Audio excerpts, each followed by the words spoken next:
This is our parade of sponsors in the Butternut Bread 07 car. That's Mark Henderson. A couple of beautiful cars this evening, and of course you can bet you can get a good buy on those cars after this racing season. As our Chief Steward Bruce Hill, well, it looks like he's got 3 for us.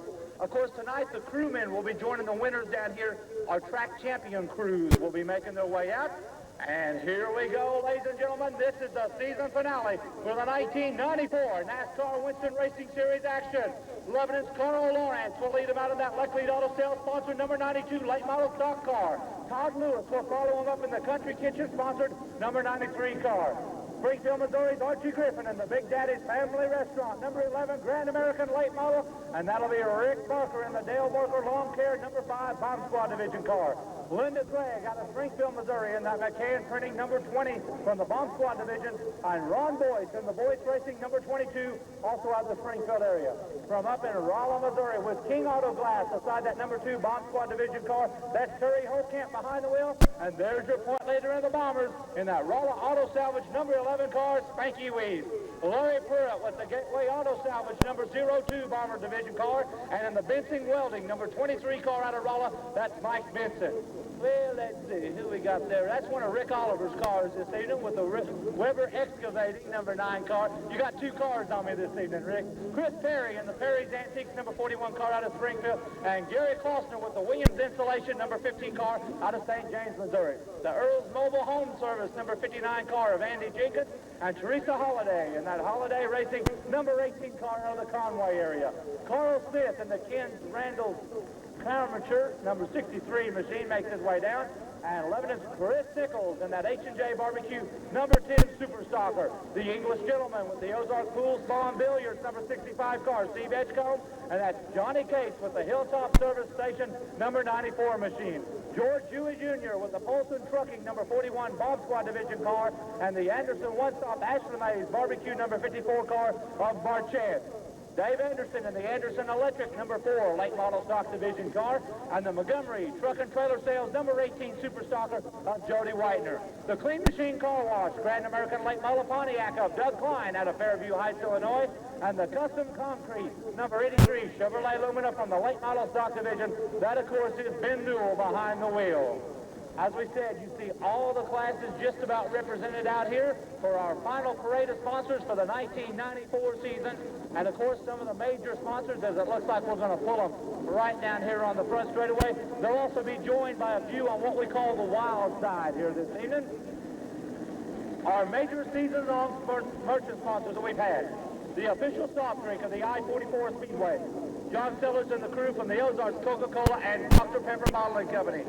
Locations at Lebanon, Springfield, and Bolivar to serve you. They're sitting over there in turn number 1. The people from B&D Auto and Truck Plaza, Big Daddy's Family Dining, will, of course, celebrating their 25-year anniversary this week. Also, as we said, Lecklead Auto Sales, 29 years of service. Our pace car sponsor, Central Bank of Lebanon, Missouri, on hand with us again this year. Over 40 years in the Lecklead County area. Also, the Boatman's Bank of Pulaski County down in Richland, Missouri. And joining us this evening, tailgating it down into turn number 1, Jim Hayes and the crew from United Savings Bank here in Lebanon, Missouri. A lot of years of service, and of course, some of the finest establishments that you'll find anywhere to go. And of course, as we said, this is our season championship race. You guys want to go to the wild side just a little bit? Okay. As we said, several of these drivers will be heading over to tier parking. They'll be pulling out, and also this is a chance for the crewmen and crew ladies to be able to join them out here for the season finale of the 1994 racing season. And as they'll get situated, Teresa's going to go to the wild side. That's where she used to watch racing from. After the racing action this evening, we do invite you to go down the pit area, visit with each and every one of these drivers, and if you check out Dandy Dan's photo booth back there, you might get a picture of your favorite driver, and we'll let them all get settled in before we get tonight's show underway. Next weekend, of course, up in Coquitlam, Wisconsin. Week after that at Rockford, Illinois, it'll be the Artmo Challenge Series along with the NASCAR Northern Series. They'll be racing at the Rockford Speedway. Got a lot of things we'll be talking about this evening, and we'll let Dougie get his car lined up. 2-point titles up for grabs. Late model stock. Jack Daniel holds a 2-point lead over Carl Lawrence. He holds, I think it's a 6-point lead over Larry Roberts. Going to be real interesting to see that. Brian Martin is 16 points down in the Grand American Modified Division. And ladies and gentlemen, as they are now heading off the track, what do you say you give a big round of applause for everybody out here tonight in our parade of sponsors? And ladies and gentlemen, as we do each and every Saturday night, for the final time of the 1994 season, will you please stand with us as Mr. Frank Stark from Raceway Ministries will give the invocation, standing for our national anthem. Let us bow our heads as we go to the Lord in prayer. Our Father and God, as we come to you at the close of a racing season, we thank you for the many blessings that you've given us throughout this year. We thank you for the beautiful weather that we have for the race tonight. Thank you for the talents, the abilities that you've given to the drivers and to the crew members, to the officials and to the owners of the track, and all who worked so hard to make this racing program possible for us. But thank you most of all for all that you're doing for us. Father, we pray once again for the families who have lost so much as a result of the plane crash last night. We pray that you administer to them as only you can. Now, Father, as we come to the race and making plans to open the church of our choice tomorrow so that we can worship you in spirit and in truth, again, we thank you for your love, for Jesus, and we can all be winners, for we ask you in the name for thy sake. Amen.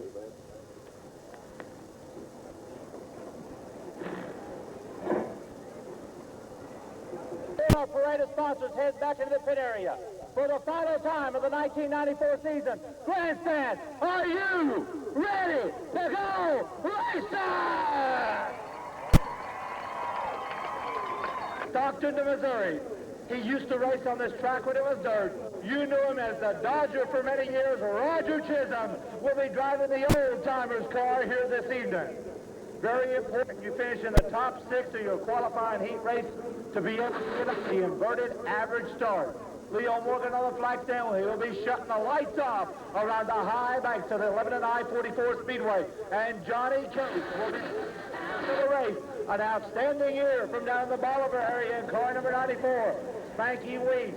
Should he go ahead, he has clinched the season title. He will be forced to move up next season to another class. You win the Bomb Squad Championship at Bolivar or Lebanon, you're out of the Bombers. You got to move up one more notch. But it's going to be Johnny Cates to set the pace for the race. Spanky on his outside. Row 2 is Jenkins the Shaddy. Garoon and Oxford, here they come. Leo looks them over and the green is out. We're ready to go racing. And Scott Phillips makes a hard charge from that fourth row up to the number 4 side. But now Scott Garoon makes his move in that number 28 model Ford. Going through Calamity Corner. Phillips to the low side of Jenkins. Here comes a race hard for the number 3 spot. While Cates now sets the pace. Scott Garoon dives to the inside. Johnny Cates on the outside lane. Side by side, and here comes Springfield Scott Phillips. Scott Phillips now on the move quickly through Calamity Corner, while Jenkins, Oxford, and Spanky hold on to the top 6.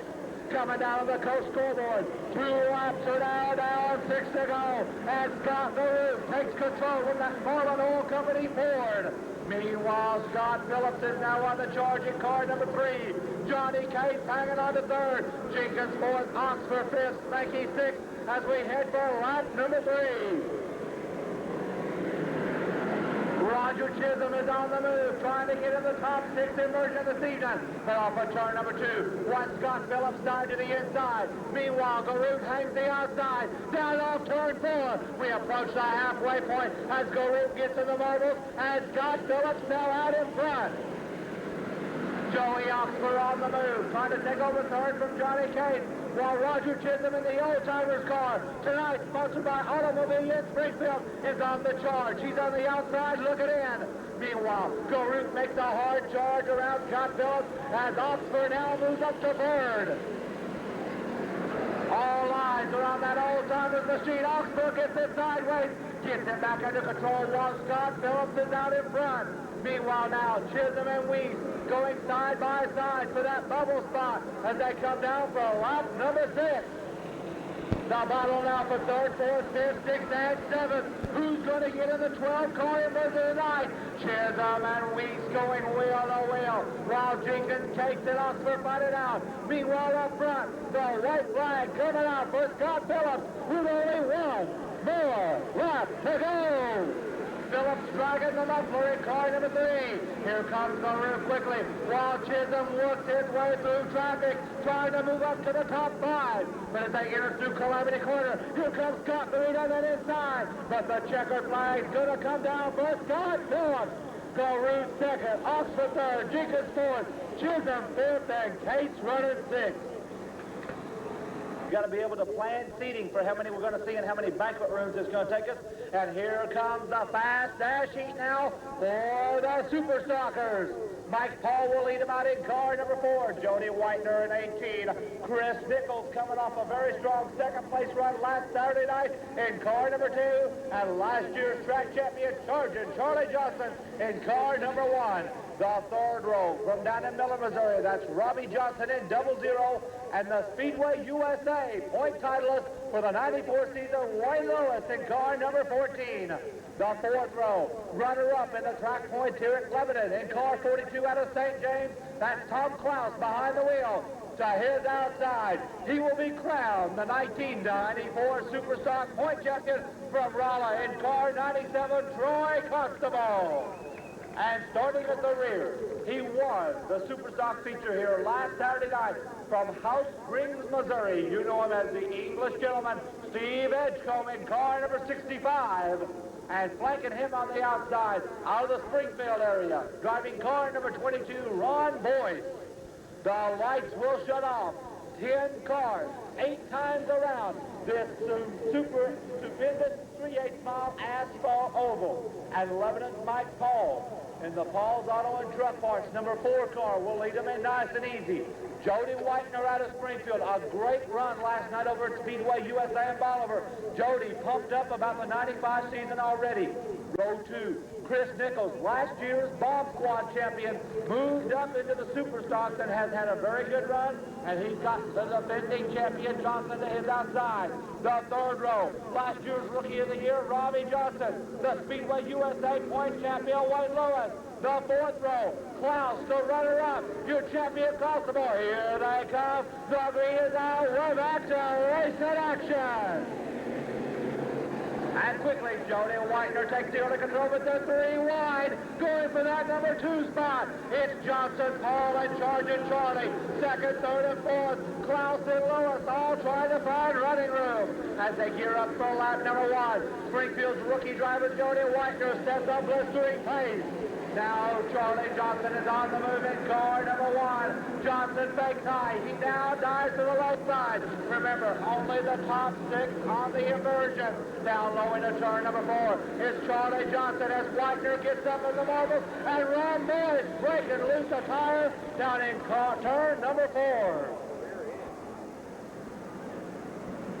And Ron Boyce, who in the middle part of the 1994 season was getting some good top 10 finishes in a 24-car field, and it doesn't look good for the driver of car number 22 this season. We've got 1 lap down. 1 down, 7 to go in this fast dash heat for the Superstockers here this evening. And as you look at the Ozarks Coca-Cola scoreboard, Jody Whitener will be your pace setter in car number 18. Remember the top 6 to try to qualify for that 12-row inversion. As you look down the field right now, Whitener your pace setter. Johnson will be running in second. Mike Paul will be running third. Robbie Johnson will be running in fourth. Then it'll be Wayne Lewis fifth and Tom Klaus running sixth. Klaus is now going to be the man on the bubble in car number 42 as he's got the track champion, Troy Constable, will be glued to his bumper as both of those drivers will be trying to make their way through this very tough Superstock field in the fast dash heat. Well, this week, B&E Big Daddies will celebrate 25 years of business down here in the Lebanon area, located on the 127 exit off of I-44.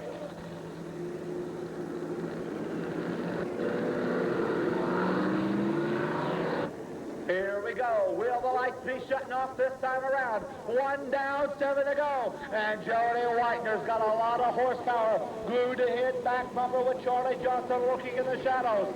Mike Paul is third, Robbie Johnson fourth, Lewis fifth. Now Tom Klaus is on the bubble. Remember, it doesn't matter where Steve Edgecombe finishes. He starts tonight's Superstock feature in the back 40, or what we call the penalty box, by starting dead last. Whitener brings them in. Nice and easy through Calamity Corner. Here they come, and the green is out. We're back to race in action. And Johnson dives to the inside quickly, but here comes the rookie driver, Mike Paul, and now Robbie Johnson on the charge. Roaring down by the wild side. Watch that battle for the number 6 qualifying spot as Wayne Lewis, a little bit of problems on the high side, but Charger Charlie now back out in front. While Robbie Johnson, Whitener, and Mike Paul all diced it out hard for that 2, 3, and 4 spot. Your point leader, Troy Constable, is on the move, and then second Jake come out. While now Lewis and Klaus. Remember, this is a battle for second and third in the track point standings. Edgecombe and Nichols getting together down in turn number 4, and that'll bring out our second yellow flag of the evening. The English gentleman fires his Camaro back up, and Chris Nichols gets his car also fired back up. Let's see if they will rejoin the rear of the pack or make the wide turn over into the pit area. Looks like they're going to rejoin the rear of the field with 3 down and 5 to go. Field rundown. Johnson, your pace setter. Mike Paul is second, Robbie Johnson third, Whitener fourth, Constable fifth. Now Wayne Lewis is the driver on the bubble. As the lights go off, we could get a start this time around. Here they come, looking for the green flag, and we're back to race in action. Now Constable is on the charge on that outside groove of Whitener, while Robbie Johnson and Mike Paul continue to go side by side for that number 2 and 3 spot. And here comes your 94 champion, the Camaro of Constable, while Charger Charlie will lead the halfway point. 4 down, 4 to go. Watch the battle for the bubble spot. Wayne Lewis and Tom Klaus continue to go at it. Meanwhile, Mike Paul now trying to make a move on Miller, Missouri's Robbie Johnson, as Klaus continues to make his charge on Lewis. This is for the 6th qualifying spot. Lewis and Klaus getting together hard up at turn number 4. With 5 down, 3 remain. Constable now looks to the outside of Mike Paul, while it's all Charlie Johnson heading down the front stretch. Constable now is on the charge from the back of the pack. All eyes on that number 6 spot. Klaus and Lewis continue to go at it as Constable caught in traffic between Paul and Johnson. The white flag is coming out for the big orange number 1 car, Charlie Johnson, this time around. Only 1 more lap to go. Robbie hangs on to second, and here comes Troy on the move, while Klaus and Lewis continue to race for that number 6 qualifying position. But as he comes off turn number 4, here comes the checker flag for the Fast Dash winner, Charlie Johnson. Robbie a close second, Constable third, Paul fourth, Whitener fifth, and Lewis coming home 6th. And American Modifieds. Buffalo, Missouri's Kim McCowan will lead about in car number 12. Terry Taylor out of Fairgrove in car 66. Lyndall Alexander in car number 3. Russell Graves in car number 73. Now remember, the point battle has not yet been decided in our Grand American Modified Division, and car count is also critical tonight in the Modified Division, as Brian Marler is only 16 points behind David Bates. Going to be a great race, as it looks like this is going to be all that makes it out. It'll be Kim McCowan, who has made the move from Superstocks up to our local Thunder and Lightning division, a more affordable way of racing for the Grand American Modifieds for the 1994 season, competing on the weekly shows at Bolivar and at the I-44 Speedway. So we've got 4 cars. This will be a 6-lap qualifier. McCowan, Terry Taylor, who won over at Speedway USA Bolivar last Friday night in his 66 car. Lyndall Alexander and Russell Grace. Here they come, and the green is out. We're back to race in action. And a little bit of brake smoke quickly off McCowan's car as Terry Taylor out of Bear Brooklyn takes the early control. McCowan settles into second. Graves now running third as they come down for lap number 1 of the 6th lap heat race. It's Terry Taylor out in front. Taylor setting up blistering pace. McCowan about 4 car lengths back. Graves hanging back in that number 3 position. As they come off turn number 4, Taylor continues to set the fast pace in 66, but McCowan now starting to close up quickly. Tim McCowan is on the move, as is Fairplay's Russell Graves. Down by the wild side, they go into Calamity Corner. McCowan looks to the high side. Here comes Graves on the extra high side as they come down halfway home now. 3 down, 3 to go. Now McCowan using the high lane, trying to work it in car number 12. Through Calamity Corner, they head one more time. Taylor down low, McCowan high, and Russell Graves is putting on a dramatic charge. 4 down, 2 to go. Here comes Graves on the inside of McCowan. Half a turn, number 2, Kim McCowan holds on to second spot, but it's all Terry Taylor out in front. The race now for second place as the white flag is out with only 1 more lap to go. Can Russell Graves get second place for the Buffalo, Missouri Jumper? Going down by the wild side. Taylor in control through Calamity Corner. Here comes Graves. McCowan in the high groove. And at the flag stand, it's Terry Taylor with the victory. McCowan comes with 2 feature wins in the 1994 season from High Ridge, Missouri. Donnie Jumper in car 75. Buffalo, Missouri's Brian Kapika in car number 5. Going for 4 feature wins in a row. From down in Camdenton, he is 16 points behind driving car number 21, Brian Mueller. To his outside, it's been a long dry spell for the driver out of Stratford, Missouri, but he is the point leader going into tonight's season championship. Ladies and gentlemen, driving car number 91, David Bates. And starting shotgun out of Battlefield, Missouri, a regular with us over at Speedway USA in Bolivar, in car number 6, Jeff Dodson. 5 cars, 6 times around. Get your coat quickly because the late models are coming out next. And Donnie Jumper with 2 wins already this season in 75. He's got the rookie out of Buffalo, Brian Kapika, flanking him on the outside, also with a couple of victories. Then it's your point leader Bates, and as hot as the August weather, Marler, flanking him on that outside. Here they come, looking for Mr. Morgan's green ass. We're gonna go race time. And Kapika takes the early high line, but here comes Jumper on the low side. Roaring by the wild side, they're still side by side. Donnie Jumper down to the low groove, Kapika to the high groove, as Motor and Bates try each other here early.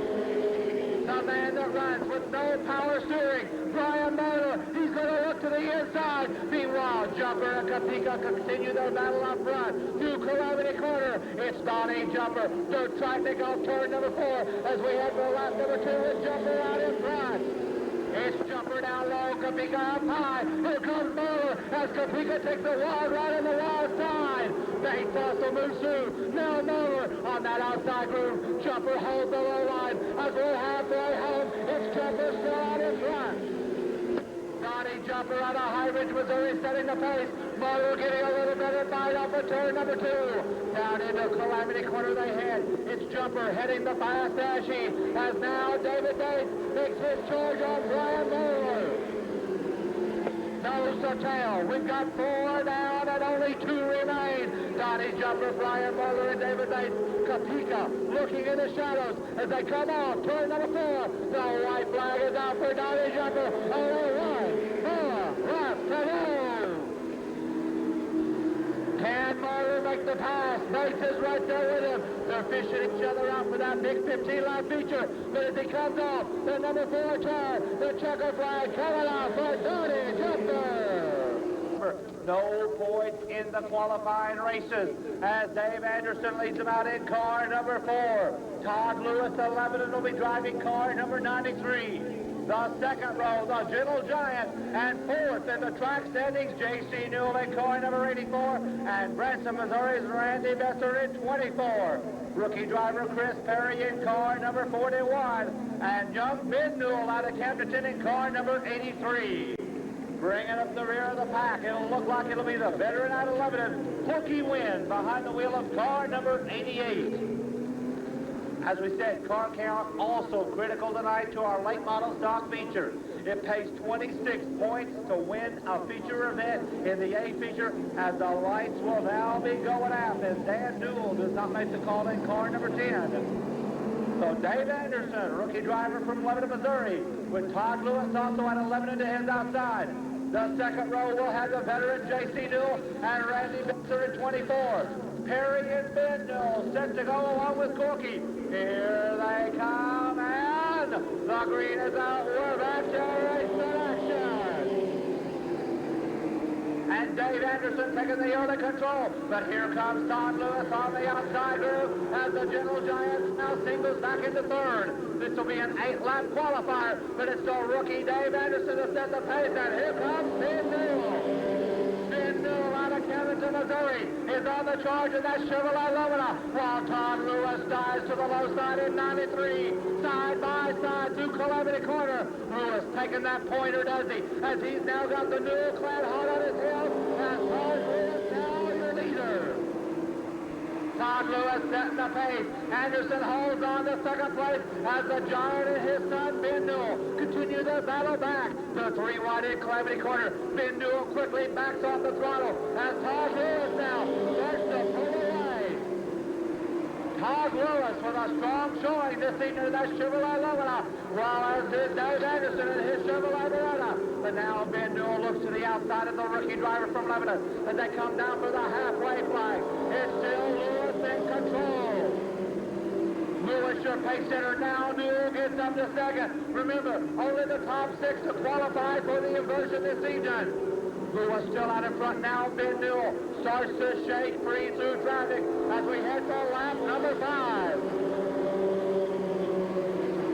It's Lewis 1, Newell 2 and 3. Anderson 4th, Besser now 5th. Corky Wynn on the bubble. Todd Lewis looking for that first qualifying heat race of the evening as we now got 6 down, only 2 to go. Ben Newell starts to close up that gap. The driver, the veteran out of Camdenton, Ben Newell, has quickly closed it up to 3 car lengths for Todd Lewis. The white flag is coming out this time for Lewis and Newell with only 1 more lap to go. Newell now getting off that high groove, tucks it to the inside. Lewis shuts the door, taking a wild ride down the wild side. Lewis on that flawless slow groove, coming on a turn number 4. The checker flag coming out for Todd Lewis. Newell second and third, Anderson 4th, Besser 5th, and Wynn 6th. Comes the fast dash heat. Tina DeVore, report to the tower, please. Tina DeVore, report to the tower, please. Here's your starting grid for the fast dash heat of the evening. Marshfield's Mark Chance in car number 54. Larry Roberts is driving car 06 here this evening. Buffalo, Missouri, Sam Payne in car number 49. Second in the point standings in car number 92 is Lebanon's Carl Lawrence. Back in the third row. He was your feature winner here last Saturday night. He'll start tonight shotgun in car 65, Tim Jackson. Your point leader. You know him as the racing reverend from Grabois Mills, driving car number 1, Jack Daniel. And starting shotgun. He is looking for a top 5 finish once again back on this late model stock circuit from Lebanon, car number 56, Tony Jackson. Remember, Tim Jackson, it doesn't matter where he finishes. He is starting tonight's late model stock A feature, that 25-lap event, dead last. But Larry Roberts, who is third in the point standing, will set the pace for the race in this 06 car. 2 cars have been destroyed already this season. Larry, they put his power plant underneath the hood. Here we go, the veteran out of Springfield to set the pace, and Leo says, let's go racing! No the qualifiers, and it's Roberts and Chance side by side, and there goes Carl Lawrence 3 wide. A bold move in this qualifier as the Lebanon, Missouri chauffeur, assaulting on his first ever season title, now takes the command. Mark Chance ducks up to that number 2 spot, while Larry Roberts, who has a definite hold on the I-44 Speedway, is third. Meanwhile, Jack Daniel caught in traffic as the Reverend slides it down in Calamity Corner.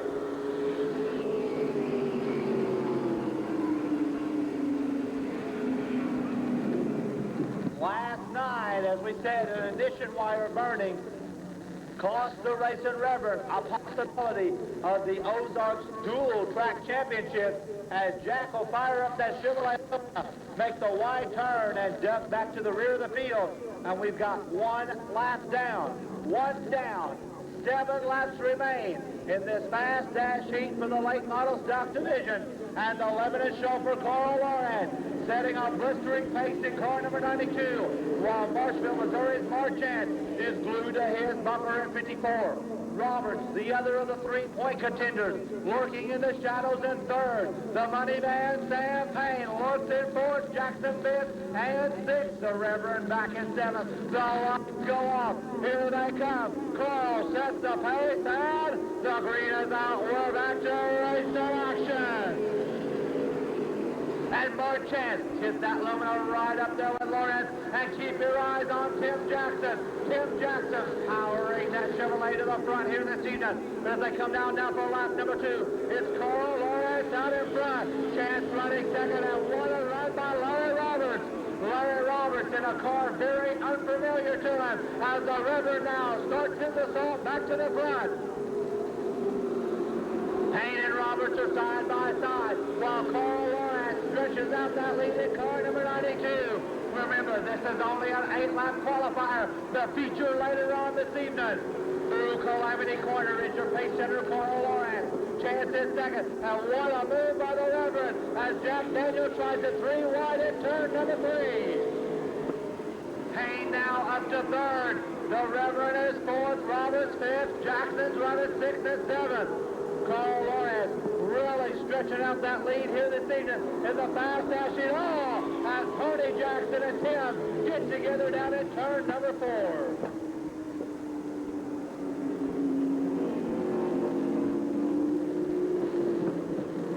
With 5 down and 3 to go with the fast dash heat, you can see a lot of anxious drivers because remember, not only is the season title on the line, but a lot of valuable positions also going up for grabs here this evening.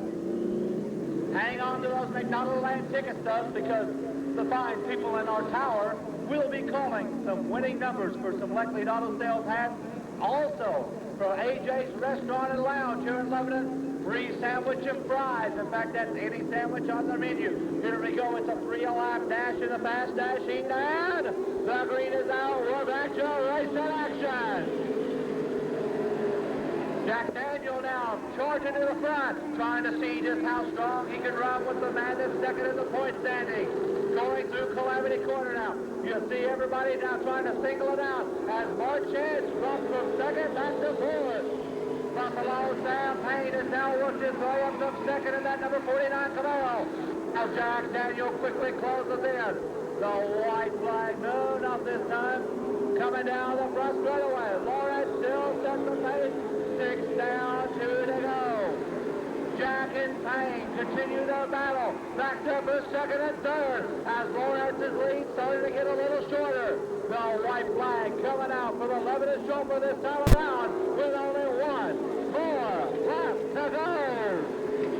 Payne and Daniel continue that battle for 2 and 3. Roaring down by the wild side. Your leader goes through Calamity Corner. The Reverend tries it on the inside. But at the flag said it's Carl with the victory. Payne second, Jack third, Chance fourth, Jackson fifth, Roberts running 6th. Pacific Coast region. These will be 10-lap qualifiers. Steve Holt will lead him out in car number 35. Lebanon's Mike Montag got a brand new power plant together in car number 73.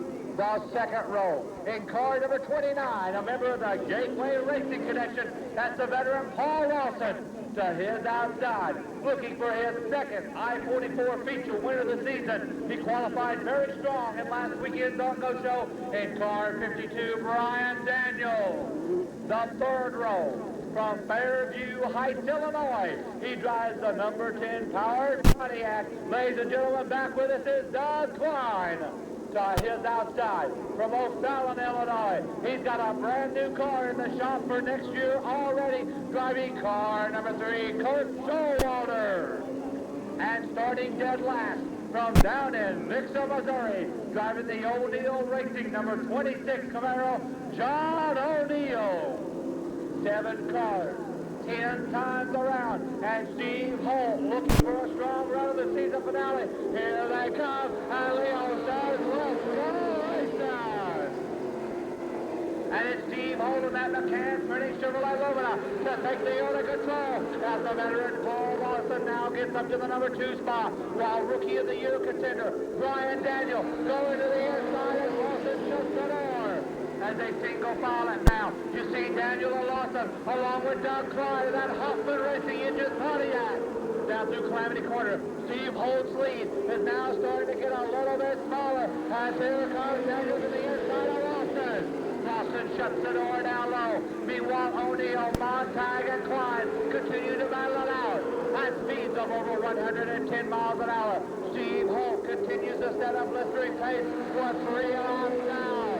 Daniel looks to the inside of Lawson, side by side. Who's got the more horsepower and superior handling? And the veteran Lawson holds on the second spot. Now the rookie driver will try the high groove on the Gateway veteran. Meanwhile, Doug Clyde of that Pontiac Grand Prix has made his charge now up to the number 4 spot. While Montag, O'Neill, and Showalter battle for that bubble spot. Daniel pulls on the high side as it's all Steve Holt. Holt's really come in. Now watch this race for the number 2 spot as Lawson, Daniel, and Klein continue to go door handle to door handle. Coming down for lap number 6, Steve Holt driving a flawless race in the first qualifier. Lawson, Daniel, and Klein continue to go nose to tail, taking a wild ride on that wild side. Paul Lawson still holds on to the number 2 spot while Daniel continues to try to get the move around him. 7 down, 3 to go. Clyde looking for the running room. Daniel gets to the high side. Now, Doug Clyde will challenge for 3rd place.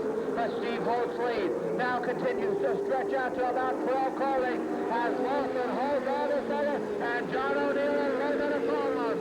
Watch the race for that number 2 spot. In fact, the bubble spot is also very important. Coming off turn 4, the white flag coming out for Steve Holt this time around. Only 1, 4 left to go. Clyde challenges Daniel for that number 2 spot. They touch over turn number 2. Lawson hanging on to 2nd as he comes off turn number 4. He'll look at the checkered flag. Steve Holt, your winner. Lawson 2nd, Daniel 3rd, Clyde 4th, O'Neill 5th, and Montag on the fast car heat, led out by the Old Sullivan Furniture number 13 Oldsmobile Paul Rowland. Archie Griffin in the B&D Express number 11 Lebanon. Steve Simmons in that KO Manufacturing Chevrolet Lebanon car number 19. Rapid Roy Chisholm in the Ball Timber sponsored number 57 car. Joe Walsh out of Fifth, Missouri in car number 99. The Richland Bullet, Bob Webster, who was the runner-up last night at Speedway USA Bolivar, to this man, the Pacific Coast Regional Champion, car number 75, Larry Phillips. As they'll get settled in for this 10-lap qualifier, Larry will start tonight. Once again, he will start tonight's feature dead last as our lights go off. 7 cars up. Nope, not yet. Yellow rolling out. Going to give him one more time to get settled down. As one car did not make his qualifying heat out there earlier, Spud Dickinson. Car number 21 with some problems after practice this evening. And there we go. Will Leo be shutting the lights off? No.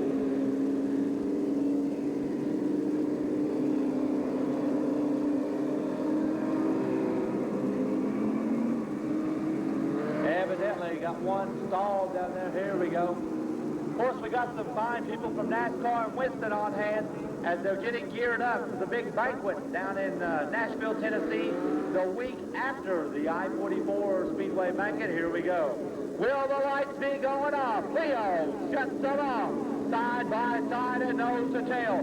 7 cars set to go 10 times around this 3/8 mile asphalt oval. And Paul Wallen trying to move up another spot in the track point standings. He was ranked 5th going into tonight's race in action. Here we go, Wallen, your pace setter. Griffin looking for his second Lebanon win of the season. And Leo says, let's go racing. And Wallen's Oldsmobile takes the under control. Keep your eyes back in the middle of that pack as Robin Roy and Steve Simmons side by side. Down in Calamity Corner, Joe Walsh and Larry Phillips make their stride to the low side. It's Wallen out in front. Griffin running second, Chisholm now third. As the youngster out of Benton, Missouri, Joe Walsh goes side by side with the 3-time NASCAR champion. Coming off turn number 4. Paul Wallen still holds on to the lead. Archie looks to the inside. Off of turn number 2. Archie Griffin and Matt Harding, the Southwest Missouri Lebanon. Now goes down low through Calamity Corner. And here comes Mr. Fast. Larry Phillips carries on the charge, knocking the number 3 spot. Phillips, who started shotgun as he does this about each and every Saturday night, now looks to the outside of Paul Wallen, going through Calamity Corner. Larry Phillips is first to pick up covers moving up. Goes to the high side of that Oldsmobile. Wheel to wheel. The David Drain power plant moves up to the number 2 spot. As now the team car, Archie Griffin, holds on to that spot. Phillips dives to the inside as we're halfway home. Griffin, the runner-up in the track point standings. Phillips, your point leader, working in the shadows of Archie through Calamity Corner. Larry backs off the throttle as that Dave Bamber power plant of Archie Griffin holds off the 3-time champion. Turn number 2 now. Griffin continues to lead the fast dash heat. Larry working in the shadows. Will he make the pass on turn 4? Larry gets it up in the marbles as Griffin pulls away by 2 car lengths. Trying to use that familiar low groove setup. Larry Phillips in this 3rd time out in this Howe chassis automobile still holds on the 2nd spot as they come down the first straightaway. Griffin in control, and here comes Larry. The slide move, cut down low. Here comes Archie, back on the inside. The white flag is coming out. This time around for Phillips and Griffin. They've only got 1 more left to do. Phillips out in control now. Griffin back in the number 2 spot. Rocketed by the wild side through Calamity Corner. Coming off the high side of turn number 4. The checkered flag out for Larry Phillips. Griffin running second. Wallen third. Chisholm. Oh, we always tell you, we save the best for last. And here comes our first qualifying heat race for the bomb squad. Daniel Weaver in car number 19. Carl Smith will be in car 63. Rick Oliver in car number 12. Randall Weddle in 32. Bill Pillmore in 53. Bobby Hammer the second in car 90. Teresa Holliday in 18. Terry Holtkamp in car number 2. Mike Minson in 23. John Calton in 94. Mike McMullen in car 28. And Darren Hawkins will be driving car 06 this evening. Darren Hawkins, brand new driver with us in car 06. This will be a 6-lap qualifier and the top 6 cars to try to get their spot on the inversion as the lights now shut off around this 3/8 mile asphalt oval. And Weaver, he's ready to go racing. Carl Smith now gets alongside of him by that wild side. Keep your eyes on Bill Fillmore, a regular with us over at Speedway USA in Bolivar on the Friday night action track. Here they come. Weaver to set the pace for the race, and the green is out. We're gonna go racing. And Carl Smith takes the early control in car number 63. But watch Rollins, Terry Holtkamp. Holtkamp, Weddle and Weaver. 3 wide through Calamity Corner. Now Weddle backs off the throttle as they get ready to complete lap number 1. It's Carl Smith out in front, and Holtkamp now dragging a bumper. Terry Holtkamp, who was on the move in car number 2, dragging that bumper behind as he goes to the inside of Carl Smith. Meanwhile, Weddle, Fillmore, and Weaver continue to do battle for that third, fourth, and fifth spot as they come off turn 4, heading for lap number 2. Holtkamp, and now he'll receive the consultation flag. Terry Holtkamp will have to head to the pit area now as he's got a danger hazard right there in car number 2. That will give Carl Smith your lead. Through Calamity Corner, Carl Smith now will set the pace as we get halfway home. And down in Calamity Corner, it's Bobby Hammer II and Darren Hawkins, and they keep it rolling. Carl Smith looking for that first ever checker flag. Here comes Randall Weddle in car number 32, and now Bill Fillmore in car 53. Carl Smith setting a fast pace from down in the St. Roberts area in that number 63 car as Weddle now is on the charge. Randall Weddle in car 32. Here comes Fillmore now quickly. We've got 4 down and 2 to go in the first qualifier for the Bomb Squad. John Calton hangs back there in that number 5 spot as they head for turn 4. The white flag is out for Carl Smith. Only one more lap to go. Bill Fillmore now and Randall Weddle continue the battle for second and third. Can Carl Smith capture that first ever checkered flag in the qualifying race? Through Calamity Corner, Weddle to make the hard run as they come off turn number 4. It's Carl Smith with the victory. Weddle second, Fillmore third, Calton fourth, Weaver fifth, and Benson running. So, and some Lexley Auto Sales giveaways during our intermission break. And here comes the fast dash sheet. Bolivar's Jerry Ballinger leads about in car number 40. Linda Craig in car number 20. Chris Shoemaker in 21. George Huey Jr. in 41. Cleo Jasper in 93. Your new track champion in car number 11. Spanky Weed. Jason Woods in 92. Rick Barker in car number 5. The 94 Speedway USA champion, High Groove Jeff Richardson in 97. Gary Klossner, who's second in the point standings in car 15. Larry Pruitt in 02. And Chuck Richards driving car number 9 this evening. Here they come for 6 times around, and Mr. Morgan says, let's go racing! And Our Lady from Springfield, Linda Craig, takes the over control of that sheet. Here comes Jerry Ballinger on the move in car number 40. While there are no points in the heat races, Spanky Weeks is letting it all hang out here in car 11 as Craig will head down for that first lap.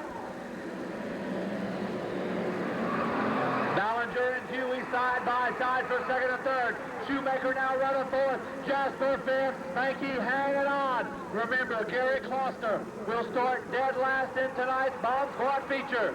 Coming down for lap number 2, Linda Craig looking strong in car number 20.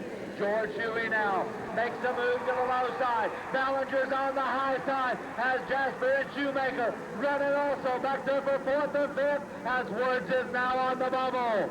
3 wide in Calamity Corner. Not the place to try that, but not for our Bomb Squad division as Craig continues to pull away.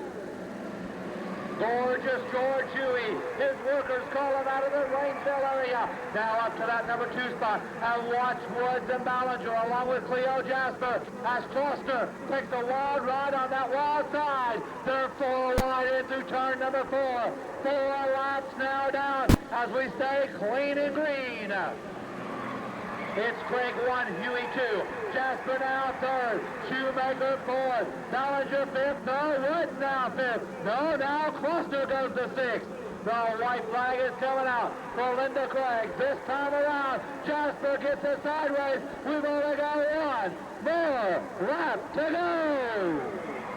Shoemaker does the 360 on the infield. He's back underway in car number 21. But as you look up front, it's going to be our lady driver from Springfield, Missouri. The checker flag coming out for Linda Craig.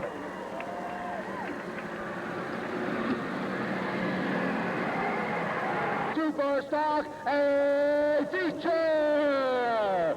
Johnny K. Cates in car number 94. Andy Jenkins in 59. Joey Oxford in 44. And of course, Scott Barut is driving car 28. Scott Phillips in car number 3. Mike Paul in 4. That's looking good, Grandstand. When they come down later, I want a few more of them lit up. Wild sides, you better get ready also. Jody Whitener in car number 18. Last year's track champion, Sergeant Charlie Johnson in 1. Your 1994 champion, Troy Constable, and that's taking Shake Camaro in number 97. And driving the old-timers car this evening, Roger the Dodger Chisholm in car 01. As we look back a little bit farther, the man that is holding on to second in the point standing, Tom Klaus in car number 42, and rookie contender Chris Nichols in car number 10. As they come down, ladies and gentlemen, let them see you out there in that grandstand tonight, starting grid. For 20 times around, the Super Stock A feature. Outside, here they come for you as Johnny Cates will be setting the pace for the race. As Bruce Halley, our chief steward, will pull that Leclerc Auto Sales pace car back over into the pit area. The yellow lights will be shutting off this next time around. And the remainder of our field, of course, Flying Brian Brown in car number 2 and Mike Shaddy in 16. Steve Bias in 79 and Spanky Weiss moving up for that super stock class in car number 9. Wayne Lewis, who was third in the point standings. Robbie Johnson in double donut. And last week's winner, Steve Edgecombe. The lights go off around this 3/8 mile high-banked asphalt oval. You better hurry because it's going to get wild and hairy. Johnny Cates from Bolivar to set the pace for the race in 94.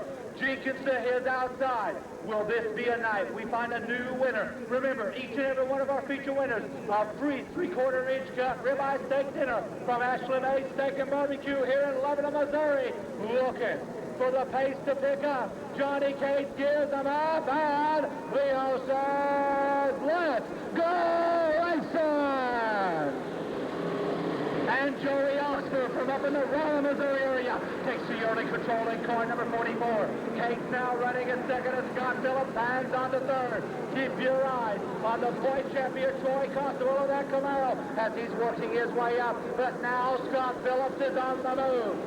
Scott Phillips is on the charge in car number 3 now. The man that won his first qualifying heat race earlier. And here comes Sergeant Charlie Johnson in car number 1. Meanwhile, Wayne Lewis, can he overtake Tom Klaus for second in the point standing? Heading down for lap number 2. Phillips goes to the inside. Oxford hangs it on the outside groove. Now Johnson and Mike Paul as Phillips makes a slide down to the low side. Off of turn number 2. It's Scott Phillips and Joey Oxford. Clean and green down into Calamity Corner. Down on the low groove. It's Scott Phillips and that Phillips racing number 3 to take command as Sergeant Charlie is now on the move. Charlie goes to the inside of the roller chauffeur, Joey Oxford. Meanwhile, Mike Paul and Troy Constable is also on the charge. While Tom Klaus and Wayne Lewis, who started way back in the pack in car number 14, we're heading for 4 laps on that Coca-Cola scoreboard. And now Charlie Johnson has gained a lot of ground as Mike Paul goes to the inside of Joey Oxford. Meanwhile, Constable goes to the high side as his running mate Tom Klaus makes his charge. Johnson down low. The race up front. Charlie dirt tracks it, but Scott Phillips hangs on.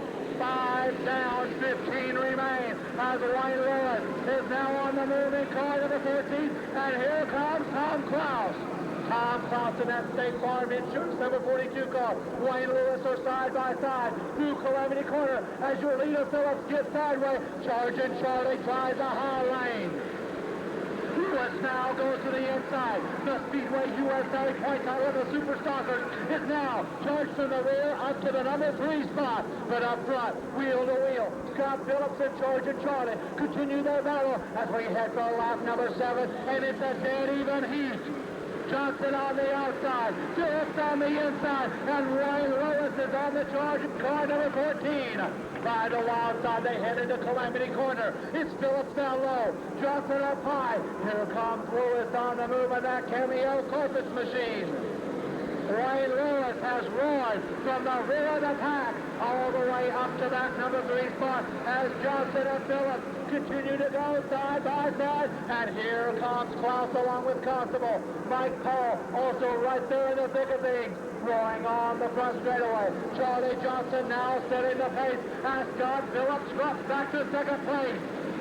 Lewis now on the move. Mike Paul hanging in fourth. Troy is fifth. And Wayne Lewis, who won the feature last night in that big orange number 1 car, is now up to that number 2 position. It's Johnson 1, Lewis running 2, Phillips 3rd, Constable 4th, Mike Paul running 5th.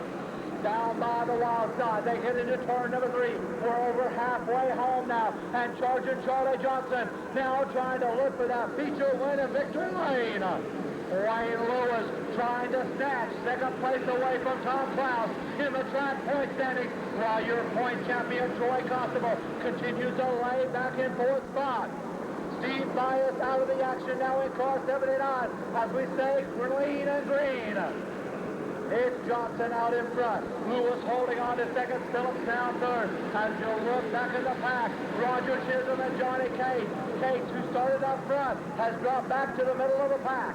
Off of turn number 4 is your pace setter, Charlie Johnson. As Troy Constable now looks to the outside of Scott Phillips to take over third. 13 down on the Ozarks Coca-Cola scoreboard. Only 7 remain. And Charlie Johnson and Wayne Lewis continue that nose-to-tail battle. Off turn 4, George and Charlie looking strong in that number 1 car. Lewis now trying to close in quickly. Johnson in that Jack's Automotive number 1 machine from Alabama, Missouri. While now Constable, can he overtake your third place runner Scott Phillips? Coming down, the 5-lap warning now being given as Johnson stretches out that lead to about 6 car lengths. Lewis, the Lebanon Speedway champion, content for that number 2 spot. But watch Scott Phillips and Troy Constable. Constable and Phillips go wheel to wheel through Calamity Corner, while George and Charlie back on the circuit will head lap number 16. The Fairground Chevrolet Camaro of Troy Constable goes to the inside of Scott Phillips. The race now for third place as Troy sets his sights on Wayne Lewis. Through Calamity Corner now. Johnson and Lewis continue to go 1 and 2, while Constable hangs on to third. Phillips fourth, Mike Paul rounding out to top 5. Robbie Johnson also on top, run into the top 10 as he started way back toward the rear. Last week's winner, Steve Edgecombe, caught back in the middle of the pack. Coming down, it's clean and green as Lewis now falls off the pace. Wayne Lewis falling off the pace in car number 14. It looks like the power plant might have let go. All by himself through turn number 3. The white flag will be coming out from Miller, Missouri's Sergeant Charlie Johnson with only 1 more lap to go. Lewis now trying to salvage a top 5 finish as it's all Johnson. Constable back in second, Phillips in third. As they come down the front stretch, the yellow flag quickly coming out. And Scott LaRue, who is in the middle of a very tough battle back there outside of the top 10, as we've got 19 down on that Ozarks Coca-Cola scoreboard, it'll be the green and the white coming out together. The green and the white will be coming out together. And the one thing that Charlie Johnson did not want to see right now was that yellow flag, because he has the 94 track champion, Troy Constable, right on his bumper. Scott Phillips now hanging on to third spot. Mike Paul running in fourth. Lewis looks to be running fifth. Klaus holds on to sixth. Joey Oxford 7th, Robbie Johnson 8th, Nichols 9th, and Roger Chisholm in the old-timers car currently rounds out your top 10. Here we go, Will Leo be shutting the lights off this next time around. It's going to be a one-lap dash. Johnson with Constable now glued to his bumper. The thing that Troy did want to see was that yellow, but George and Charlie, him and Wayne Lewis had a great battle early along with Scott Phillips. The lights will now shut off upon the high banks of the Lebanon I-44 Speedway. Last year's champion going at it against this year's champion. Johnson and Constable. Phillips back in third. Mike Paul is fourth. Lewis, who dropped back to fifth. Looks like he's well off the pace. Probably dropped the cylinder right now. Here we go. Charlie brings them in nice and easy. Can Troy make it for 3/8 of a mile? Phillips on his bumper. Here they come, and no start.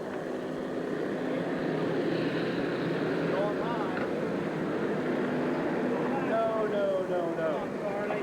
Half of them ready to go. The other half said not yet. And yellow will come out. We're going to try this one more time. And as they say, it's the other sport that's on strike. Strike one. We'll get everybody back up into their starting spots the way they went to the last full lap completed. Johnson, your pace setter. Constable running in second. Phillips is now third. Mike Hall running in fourth. Wayne Lewis will be holding on to that number 5 position. And then we'll make a couple of more switches. I believe Robbie Johnson goes behind 44. We'll get Lewis up to his starting grid spot and be able to resume racing action. As we said, there's a single file ready to go.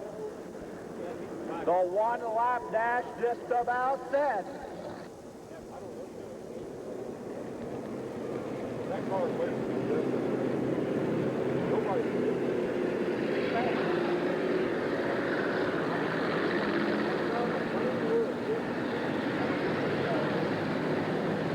Lewis now trying to get up into his starting grid spot. He'll be right in front of Tom Klaus. There we go.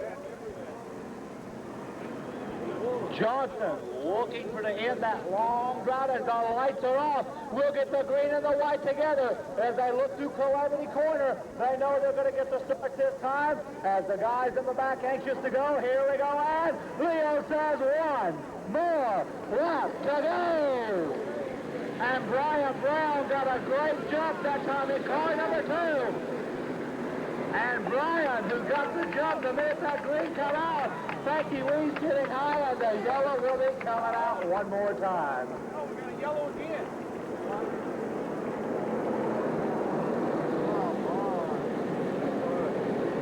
Well,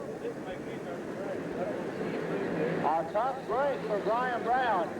Remember, when that green light comes out, you are then able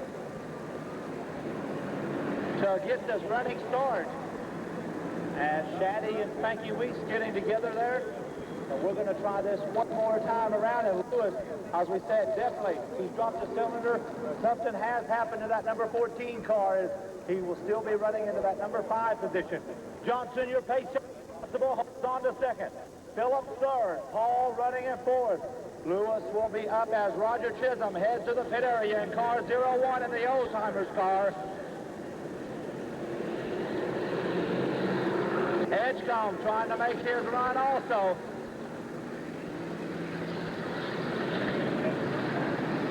Will the lights be going off this time?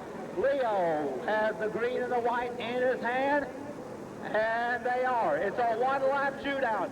Johnson, the veteran, Constable, the youngster, can Scott Phillips squeeze by for a win here tonight in the season championship? Leo looks to field over and the green and white out together. We've only got one more lap to go. Johnson down low. Here comes Troy Constable. That Martin applies number 97 Camaro making a run. It's last year's champion against this year's champion. Off turn 4. Constable makes the move. Off the number 4 turn at the finish line. It's Johnson by a front bumper.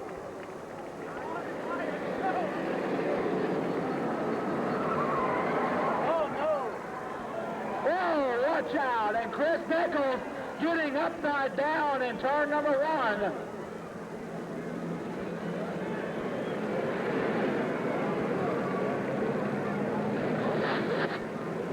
Rookie chauffeur Chris Nichols caught back there in a tough pack. Brian Brown and Jody White and Spanky all also going over there to make sure that last year's Bomber champion is okay, as do most of the Superstock guys. And Chris, very well liked here in that Superstock division at the I-44 Speedway. Good job. Good job.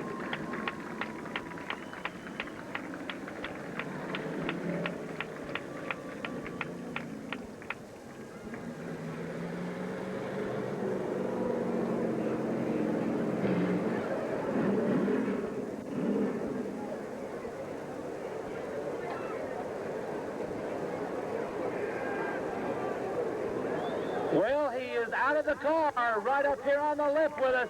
Ladies and gentlemen, Chris Nichols seems to be all right in car number 10. Chris Nichols.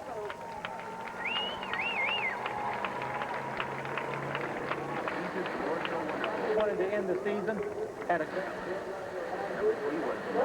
night superstar.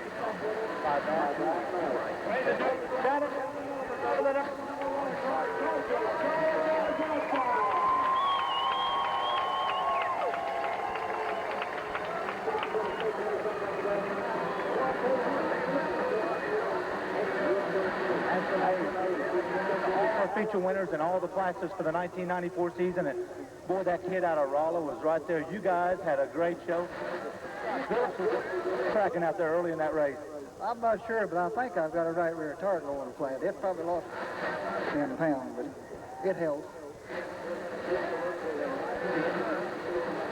You know that old guy right there? We've had some pretty good times together. Good times together. He'll be getting ready for the old timers race. You ain't just that. You're going to have that car, this car in there, aren't you? Yeah, Lester Frick. You'll be driving the way, ladies and gentlemen. And first of all, it may look like it turned the old folks loose out of the rest home. So sponsored by this Mount Vernon Auto, he's really been good to us. He gives us a lot of parts and stuff. And, I don't know, Jack Warren always helped on the modified, which not here no more, but I guess he'll go continue to help us. And it's just been a year that I hope we have next year. Going to stay with the super stocks or move up? As far as I know, unless somebody wants to give us a late model or something like that to race with, we'll be glad to move up. Be glad to move up, but other than that, you're going to stay with the super stocks for next year? Yes, sir. We're doing about what we can afford right here, so that's probably where we'll stay unless we get a sponsor that wants to spend some money. Ladies and gentlemen, tonight's winner of our A feature from down in Miller in the number 1 car, Sergeant Johnson.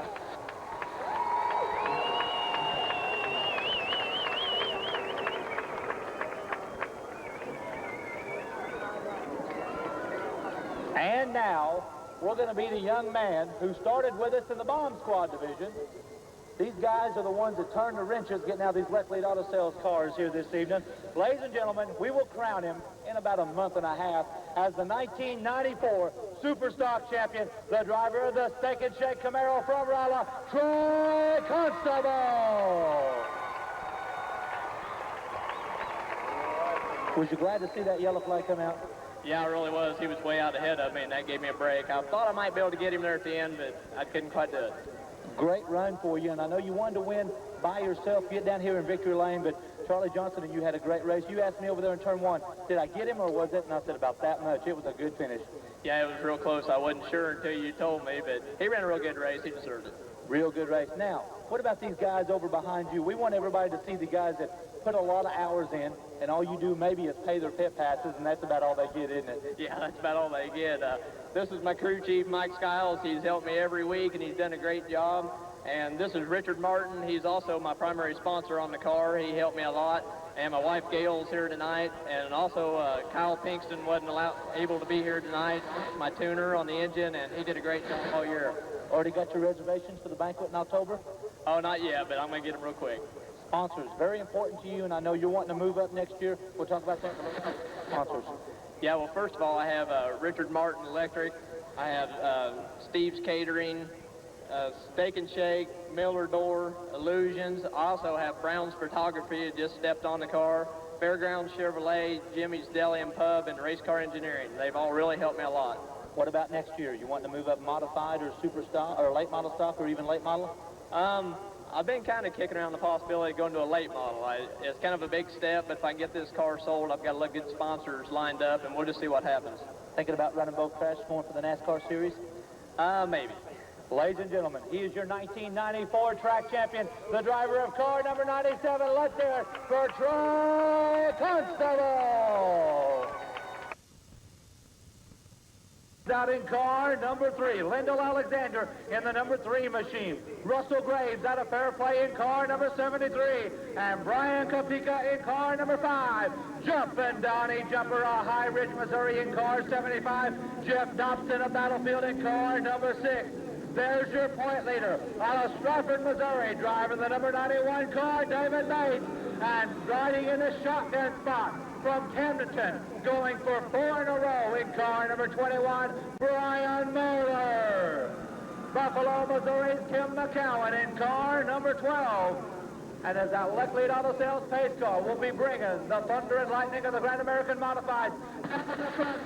Ladies and gentlemen, let's get Modifieds. We'll be saluting everybody in the grandstand. Feature McCowan up on that. That's our Lead Auto Sales pace. Coming off turn number 2.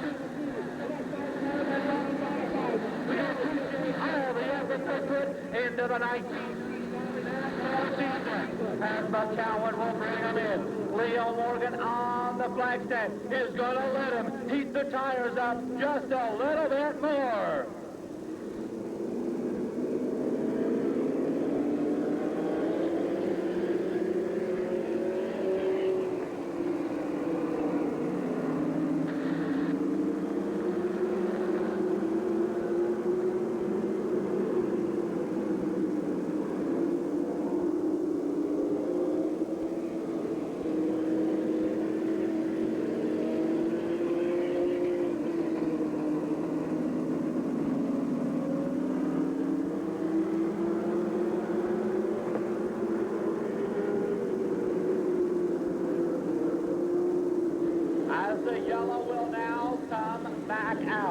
Don't forget, we got another point battle going up for grabs. 4, 5, 6, 7, 8, 9 modifieds.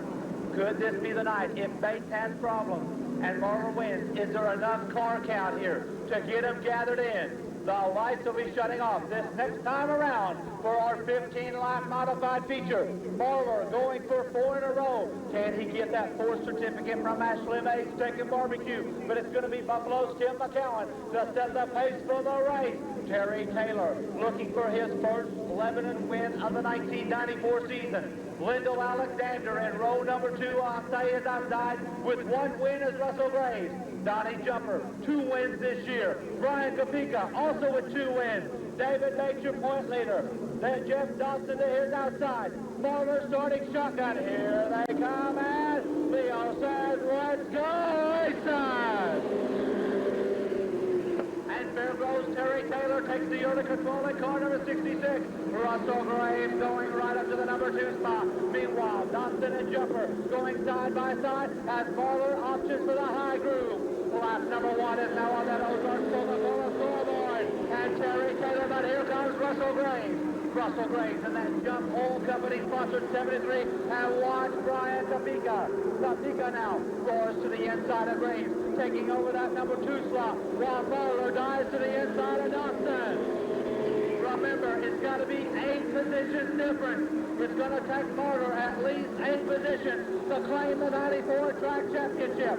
Through Calamity Corner, Terry Taylor now still sets the pace. Kapika is second. Now Marler up to 3rd. Brian Marler is a man on the mission in that Samco Transmission number 21 car as he looks to the inside of Kapika. But it's all Terry Taylor out of Fairgrove. Kapika goes to the high side. Marler goes to the inside. They come roaring down the front straightaway. It's still Taylor in control. McCowan off the pace, as is Alexander. Off of turn number 2 now. Marler tries for the number 2 spot. He makes the move down low in Calamity Corner. Brian Marler and Donnie Jumper now goes with him. Going for 4 in a row. David Bates is now way back in the pack. Is there enough car count for Marler this evening? As we see McCowan pull out, he will now finish tonight's feature in the number 9 spot. But Marler now is really hooked up strong.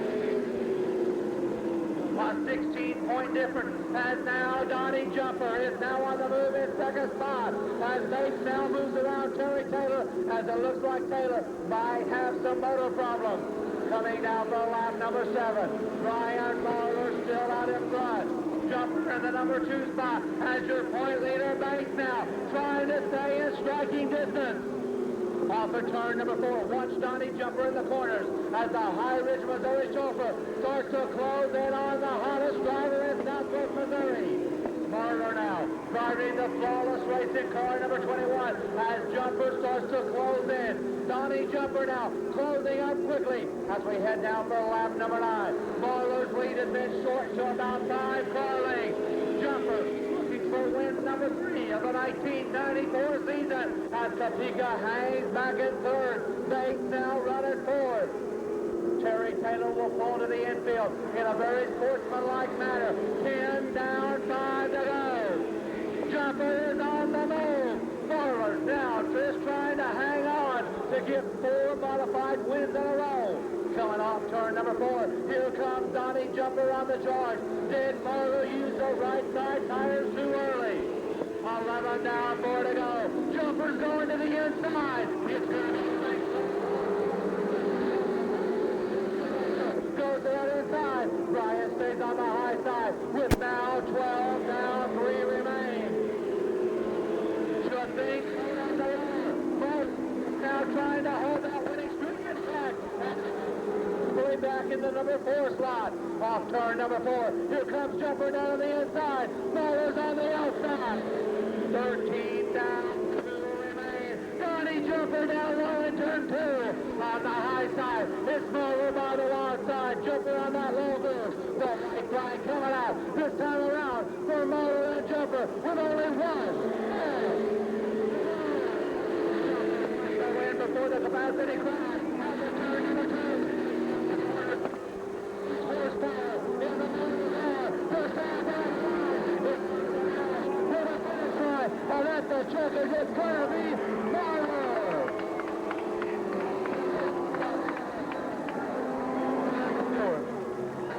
He made it 4 straight here at the high banks of the I-44 Speedway. Ladies and gentlemen, tonight's season championship. A feature winner, the driver of car number 21 from Camp, Brian Muller. Back close, Betty. That was real close. I tell you what, Ronnie really gave a good jump there towards the end. I didn't know whether I was going to have enough to hang on or not. We've been fighting tires for the last couple of weeks. We're just lucky enough to hold on to it. Good modified car count. That's what you needed tonight. I know you was hoping for maybe a few more, but the modified class is now starting to grow. I see a lot of enters for 1995 in this class. Look for it to be a real tough class next year, which wouldn't say there wasn't a tough class this year. I really got to hand this car driver just 91 here. I tell you what, for his rookie year in the modified class, he's done a whale of a job. Whale of a job. First of all, Dave Anderson and Ashley May says, how about another steak dinner? You guys getting to make a habit of that, aren't you? Yeah, we're going to have to take the whole crowd down there anyway. Take the whole crowd. I don't think you better say that. You got about 3/4 of Camdenton, but great run for you, 4 in a row. That gives you some momentum from 95, doesn't it? Kind of give him something to think about during the winter, coming back to race against us. So.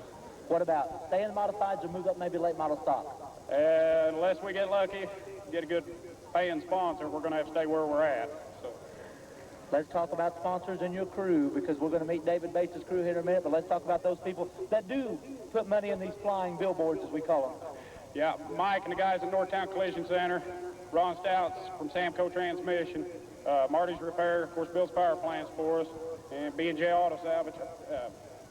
Without any of them, I wouldn't be out here.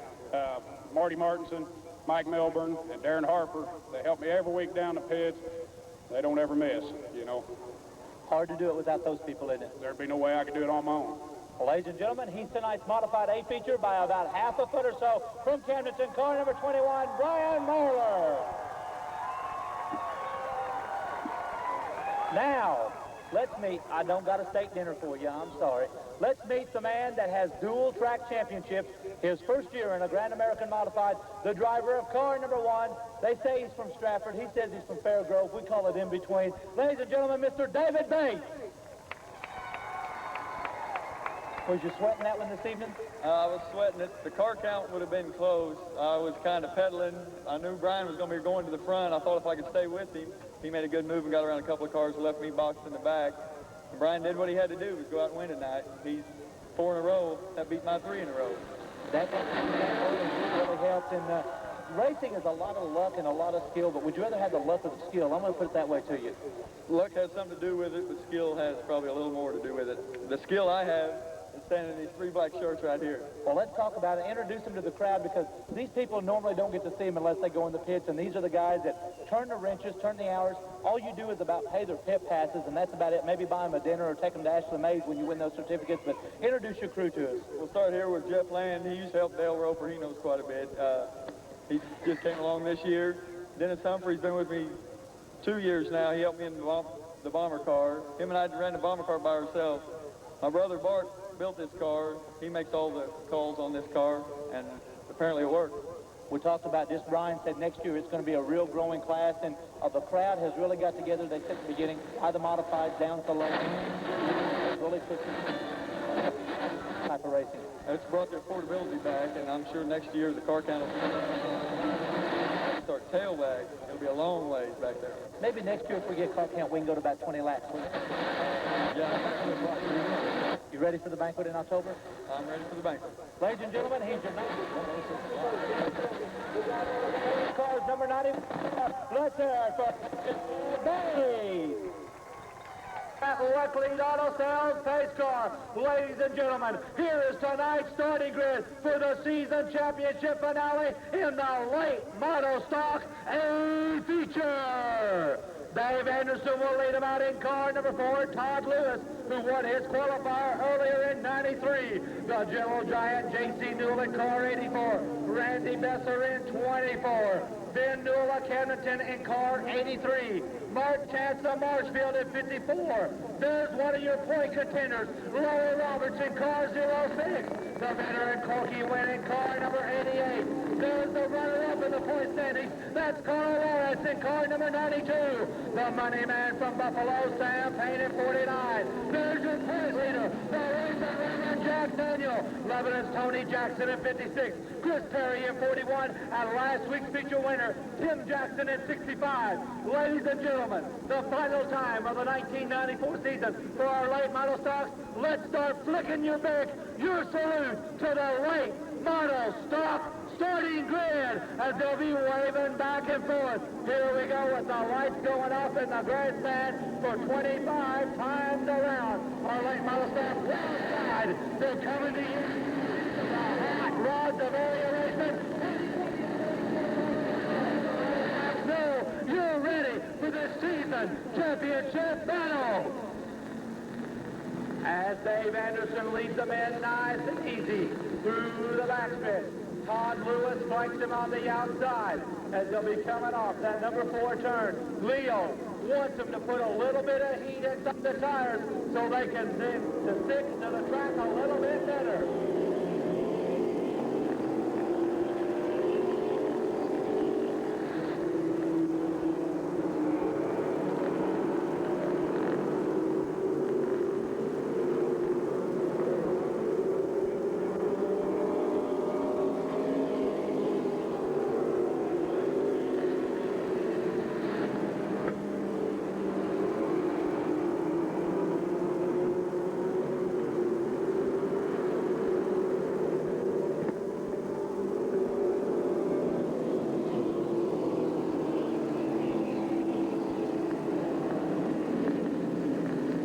The yellow light comes back out. Jack Daniel, 2 points ahead of Carl. I think it's 6 points or 8 points ahead of Roberts. Those are the 3 cars involved in this season championship battle. The lights will now be going off around the high banks of the I-44 Speedway. Not yet, they will get ready. Dave Anderson and Todd Lewis in front row. Row 2, he is 4th standing, trying to move up another spot or 2, and that's the General Giant, J.C. Newell in that Oldsmobile. To his outside, Branson, Missouri's Randy Besser. The 3rd row, the 2nd generation driver out of Camdenton, Ben Newell, and Corky Wynn. The 4th row, one of the players tonight, Larry Roberts in 06, Mark Chance in 54. The 5th row, his 2nd in the point standings, Carl Lawrence, and the money man, Sam Payne. The 6th row is the racer Reverend, along with Tony Jackson, Chris Perry, Tim Jackson. The lights are off. This is a 25-lap feature. Dave Anderson to bring them in nice and easy. Here they come. Leo says, let's go racing.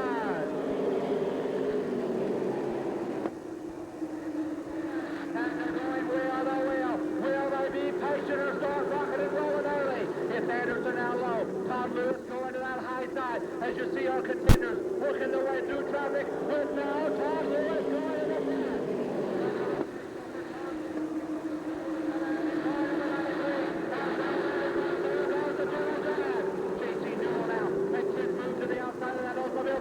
As Anderson makes the bubble, everybody getting on the binders, and everybody in good shape.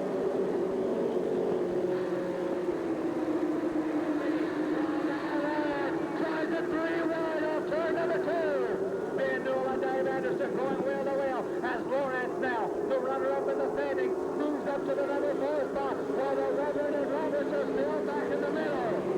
It's Todd Lewis out in front. JC holds on to that number 2 spot, while the veteran Corky Wynn hangs on to a strong third. Now watch the racing Reverend Jack Daniel. He'll start to assert that Chevrolet Lebanon in car number 1 to the front. Lawrence is now moved up to the number 3 spot. Off of turn 4, it's his team car, Todd Lewis, setting a blistering pace as J.C. Newell holds on a second, and Carl now in a third.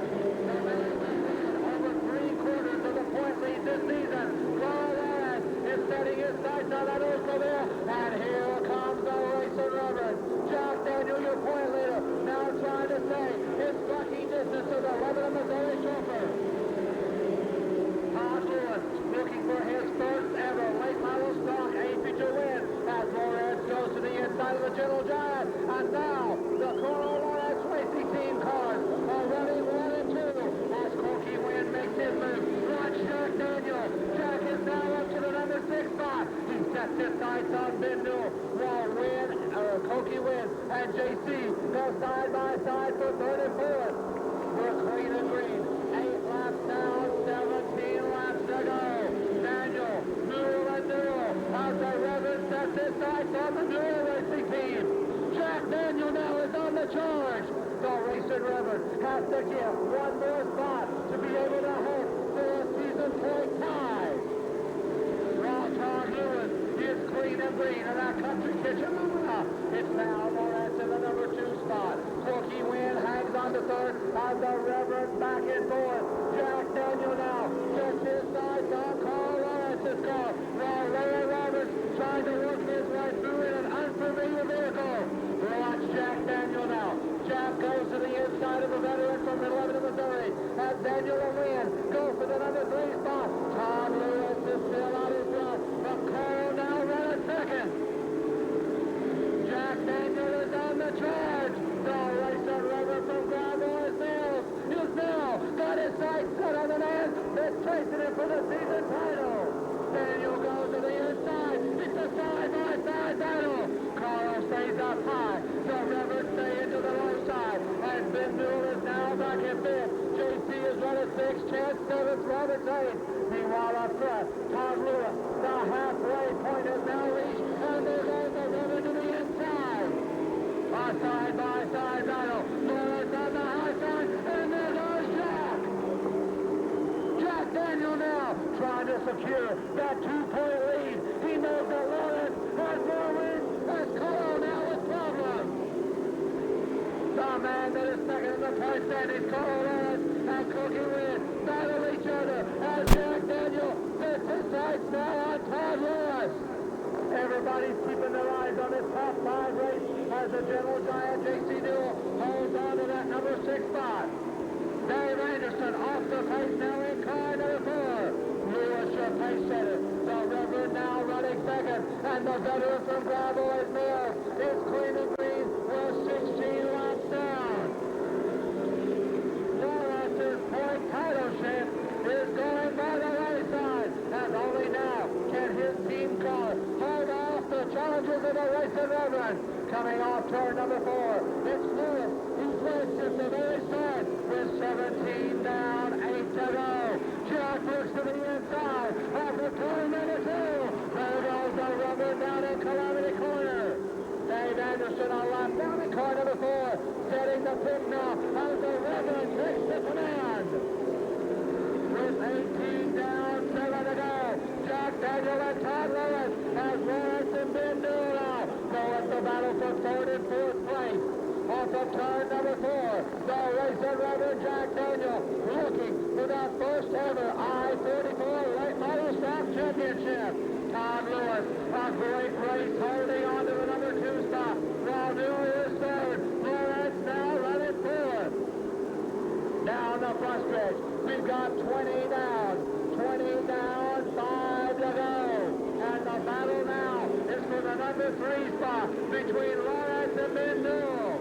It's a racing Reverend Jack Daniel out in front in car number 1. Todd Lewis holding on to second. Now watch the battle now for third and fourth. Ben Newell hanging on as your point leader Jack Daniel driving almost a full straightaway ahead. Tony Jackson is also on the charge. The Lebanon Missouri chauffeur has worked his way from the back, now trying to get into the top 5. 22 down, 3 remain. And we've got Todd Lewis spinning down at Calamity Corner. And that'll bring out the yellow flag. Todd Lewis, who was in second place on the scoreboard, that tells the story now as car number 1, Jack Daniel, your point leader, sets the pace for the race. Ben Newell running in the number 2 spot. Lawrence now holding on to third.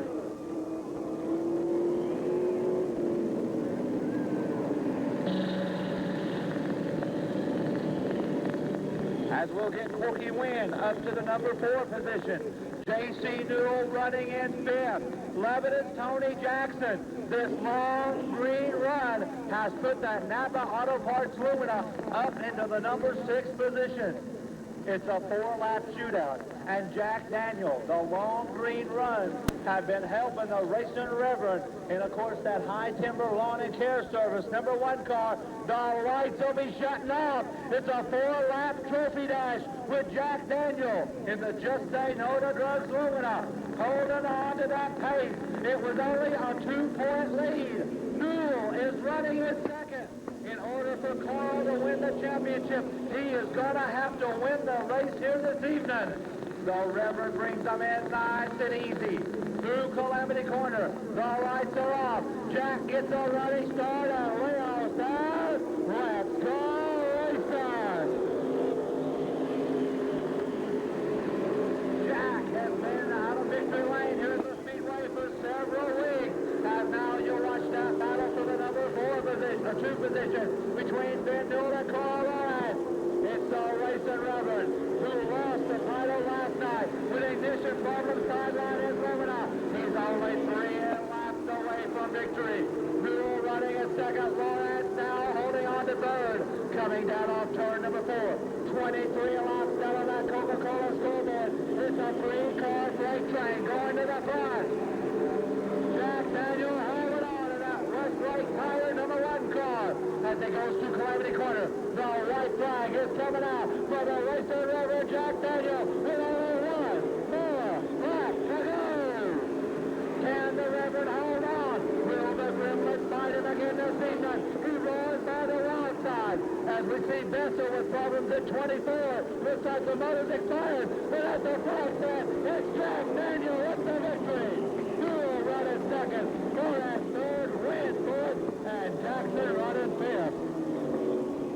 Champion, ladies and gentlemen, the Racing Reverend Jack Daniel.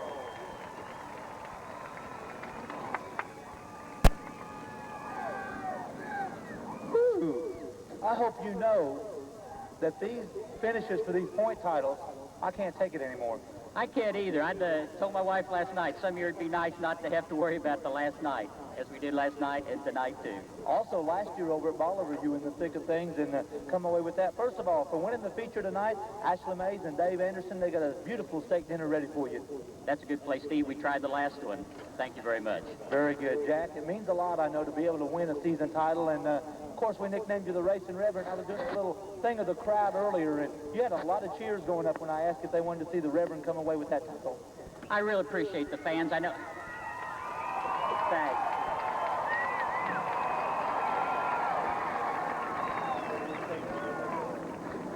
I appreciate that very much, and I'm so grateful to all my sponsors. If we get a chance to talk about them, Ronnie, I'm a little excited.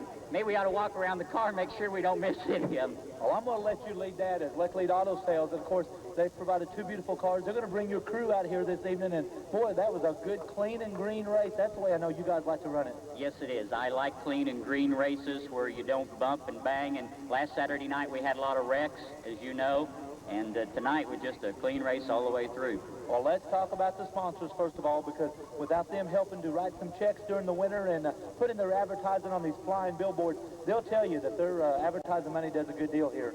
Yes, and every driver really and truly appreciates his or her sponsors tremendously. Oh, thanks. Great crew back here. Well, let's talk about your sponsors real quick, okay? High Timber Tree and Lawn Care, that's my primary sponsor. Body and Soul Fitness Center, I appreciate them. Hanson Concrete and Construction. Then I've got Kerr's Country Mart and Wendy's. And I've got SOS Mart down in Pittsburgh and Westlake Tire. And I think there must be some people. They say it's a good place to retire in Sunrise Beach is their logo. I know the weather down there gets that way. You need to retire a little. Let's talk about these two guys, because without them, it's hard to get that race car to the track.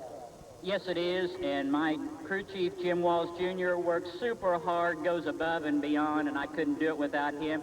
And I really appreciate Bill Hartley, who's always there. And as I told him before the race started, I couldn't be here racing if it weren't for them. And, of course, my wife, who's my #1 fan, she's a sweetheart. She always believes in me, even if I come in last. And the good Lord who gives us all the energy and strength to do this crazy sport. Got a good sermon ready for tomorrow? Yeah, I'm going to speak about the oneness of Christ and how the sign over the door isn't that important, whether it's Baptist, Methodist, Presbyterian. That's what it's about tomorrow. I agree with that. You ready for that banquet? Yes. Yes. Let's go to the banquet. October 29th, ladies and gentlemen, he's going to head to the Tech Barn. Tonight's A feature winner and your 94 season titleist, the Racing Reverend Jack Daniel.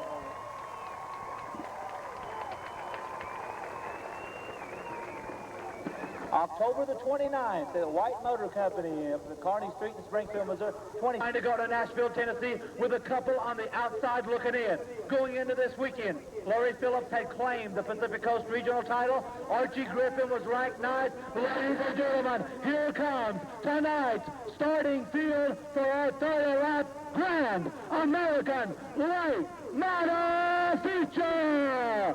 Mike Montag will lead him out in car number 73 with Steve Holden at number 35, Chevrolet Lumina. Brian Daniel in 52, Paul Lawson in 29, Doug Klein in car number 10, Paul Wallen in 13, Archie Griffin, the runner-up in the track point standings, car number 11, Robert Roy Chisholm in 57, Steve Simmons out of Springfield in car number 19, Joe Walsh of Fenton, Missouri in 99, the Richland Bullet, Bob Webster in car 25, John O'Neill in car number 26, from O'Fallon, Illinois, Kurt Showalter in car number 3, and starting shotgun for tonight's 30-lap feature, the 1994 I-44 and Speedway USA late model champion in car number 75. You've known him for the years as Mr. Fast, Larry Phillips.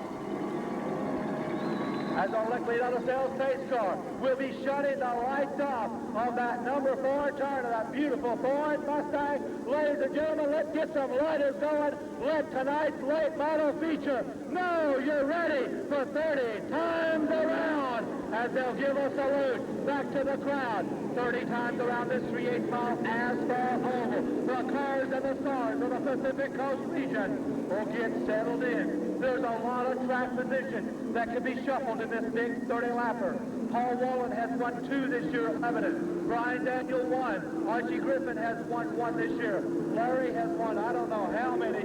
Starting from the rear of the field as Leo is going to let him heat the tires up for a couple of quick laps around.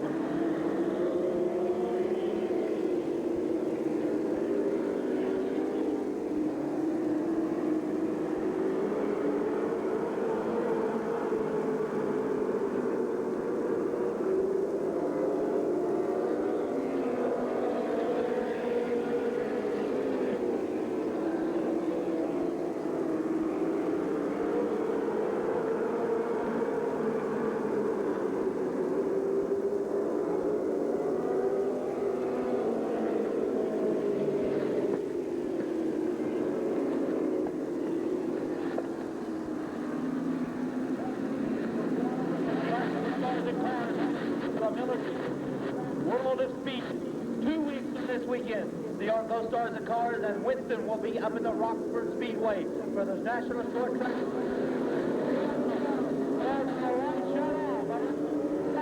Of the I-44 Speedway, and Mike Montag will bring them in nice and easy. Steve Holt, who has been really turning a lot of heads in the last month, and the can printing number 35 moving up, and keeps your eyes on.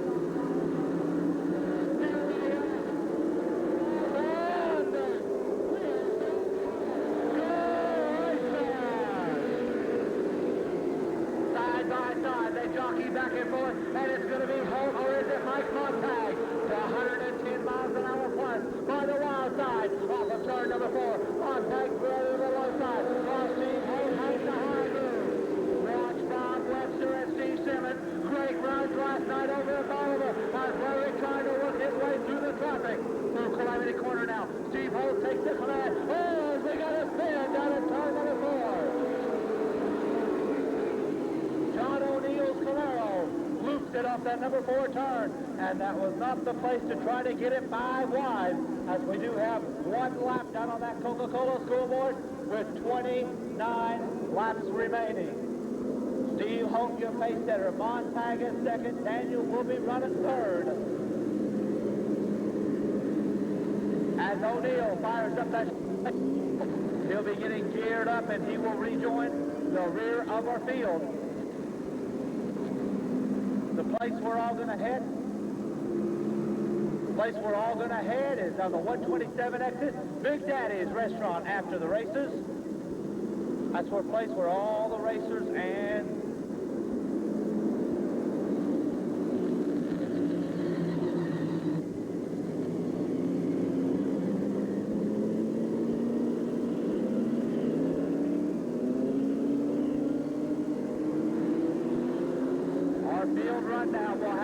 your pace setter. Montag running second.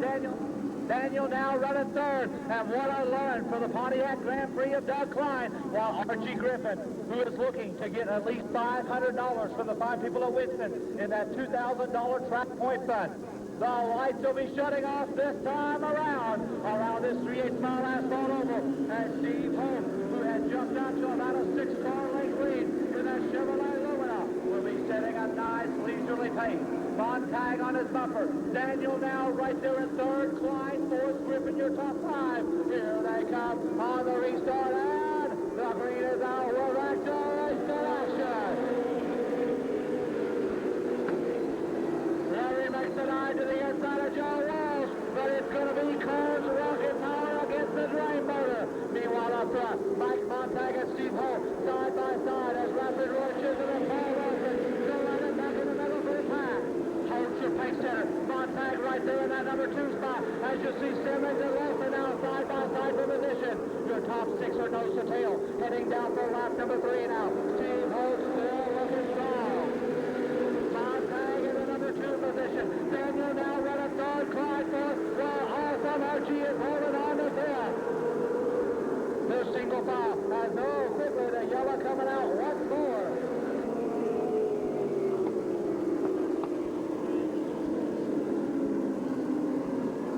As you can see, fiberglass spreading through turns 1 and 2.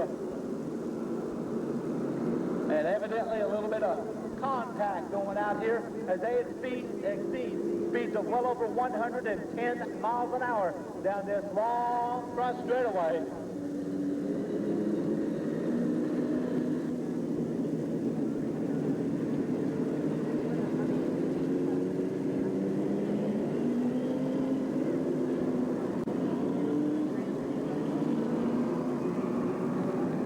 Get Paul Lawson up there in front of Joe Walsh.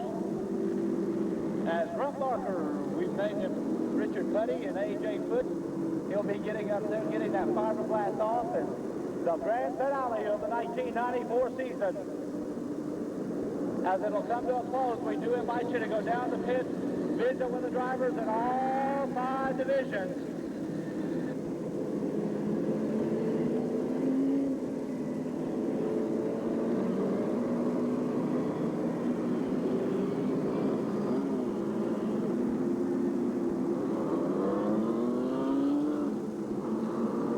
As we look at the Ozarks Coca-Cola scoreboard, 3 down, 27 to go.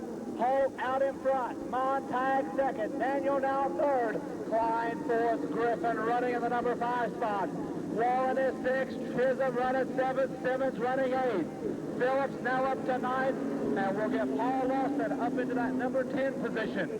All the cars hanging on very tight. They'll single up. Lineup is good right now as we've got a clean track down in turn number 2. Don't go away because we've got the old-timers race next. The old-timers will be going at it. 8 different cars will be set to go. Here we go. Leo will be shutting the lights off around the I-44 Speedway. It's going to be Holt, your pace setter. Montag running second. Daniel is third. Klein running in fourth. Griffin in your top 5.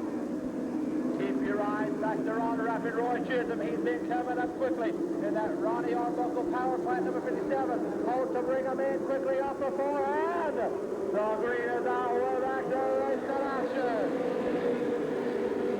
And Steve Holt gives Mike Montag that inside groove as they do a little brake check down off the wild side. Duke Levity corner now. Phillips is trying that high side around Roy Chisholm, but it's Steve Holt out in front. Montag holding on to second. While Daniel and Klein, and Doug Klein getting sideways. And a great job by everybody behind, but that allows Paul Rowland. Both of them now to get up to the number 4 slot. With that small bubble, now the top 3 are starting to pull away. It's Holt, Montag, and Daniel. Rowland now running in 4th as your top 5 Griffin, and here comes Larry. Larry goes to the outside. The Pacific Coast Regional Champion in car 75. Now making his move on Archie Griffin. Archie trying to salvage a good finish and get a trip to Nashville, Tennessee. But Steve Holt has other ideas as we head for lap number 7. It's still Holt out in front. Montag second, Brian Daniel now running third as Griffin and Phillips continue their battle. Now you're going to see Archie try to go the inside of Rowland. Larry using that familiar high, low, good way as your top 6 cars now going bumper to bumper. Klein back in 7th, Chisholm 8th, Walsh 9th, Dempsey run up 10th. Blue Calamity corner, Phillips makes the move up high. Archie's got that Lumina down low as Larry now moves up to that number 5 slot. Steve Holt setting up blistering pace. The Green Hornet out of Springfield, Missouri, looking strong in that McCann Penny Lumina. But now Montag, a great run in car 73, and the Rookie of the Year contender Brian Daniels there. Are trying to sandwich in the 5-time regional champion. Down by the wild side they go. Phillips continues to lift that high move. Rolling on the low side. Coming down for lap number 11. It's still Steve Holt as Larry now putting on his charge. Phillips makes the move around Rowland. He sets his sights on rookie driver Brian Daniel. Larry to the inside. The slide move down low. As Daniel stays on the highway.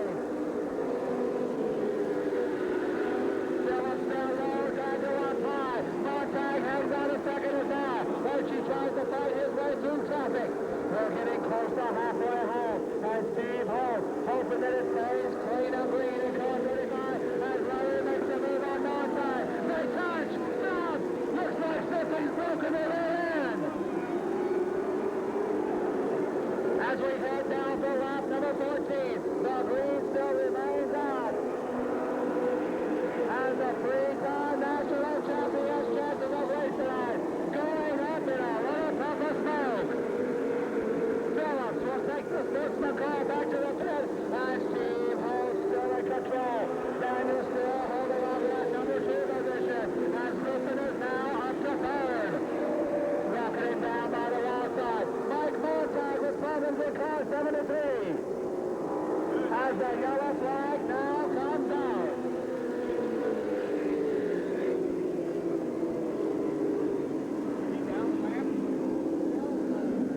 Yellow flag coming out with 15 laps down on the Coca-Cola scoreboard. We're halfway home, and Steve Holt, your pace setter, in car number 35. Daniel now running second, Griffin third, Chisholm looks to be running in 4th.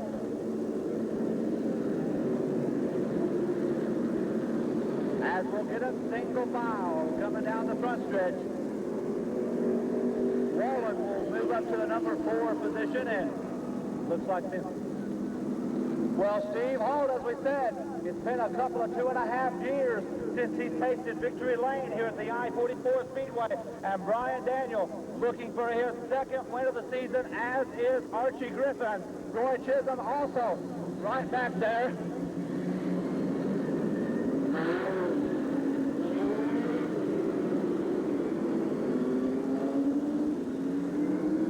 We'll get Wallen's Oldsmobile hooked up behind Roy Chisholm, and here we go with they'll single it out, coming down that backstretch, halfway home.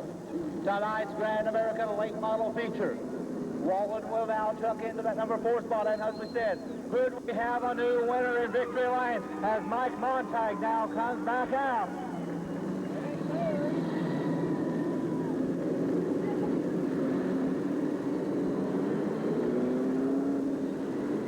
We'll get Montag to the rear of the field. We're ready to go back to late model racing. New victory maybe tonight. Daniel and Griffin. Wallen with 2 wins. Roy Chisholm looking for his first of the season, as is Joe Walsh and the Bullet Bob Webster. The lights will be shutting off around the high bank of the I-44 Speedway. And Steve Holt, who made the Go Challenge Series race here last Saturday night and run very strong in that 100-lapper. Right there in the hunt, Daniel now, the rookie contender, last year's Ozarks Coca-Cola Sportsman Champion, who made the late model right on his heels. Here they come, looking for Leo's green, and we're back to race action.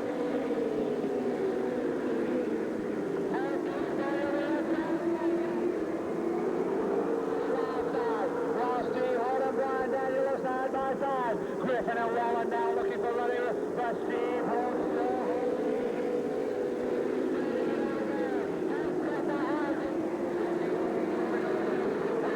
a cat and mouse game at 110 plus. Now Bob Webster and Roy Chisholm are on the charge back there in 5th, 6th, and 7th.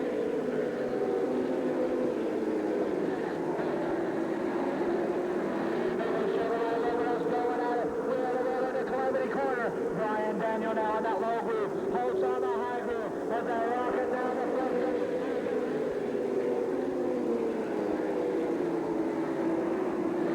As Archie Griffin now trying to salvage a top 5 finish here this evening. Going off turn 4. Here comes Daniel once again. Holt right up in the middle.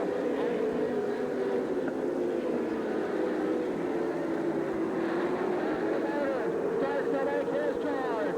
Roy Chisholm also on the move. Makes a smooth move around Wallen together up 4th place as they come roaring nose to tail.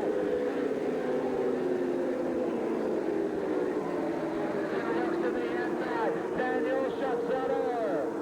Both drivers looking for win number 2 as Archie puts that B&D Express to the inside. Brian Daniel continues to hang.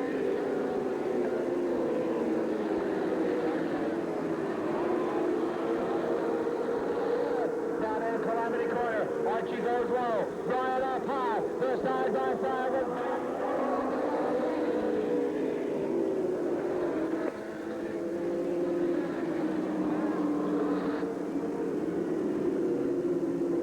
And the Clean Machine Car Wash Pontiac of Doug Klein. Looks like something might have broke down there at turn number 4. You can see a little bit of a possibly oil fire underneath that number 10 machine. With 21 down and 9 to go. Brian Daniel, your pace setter out there in car number 52. Archie Griffin holds on to second. Holt continues to run in 3rd spot. And Roy Chisholm, what a run from car number that number 4 position. And John O'Neill, a lot of damage done to that number 26 car.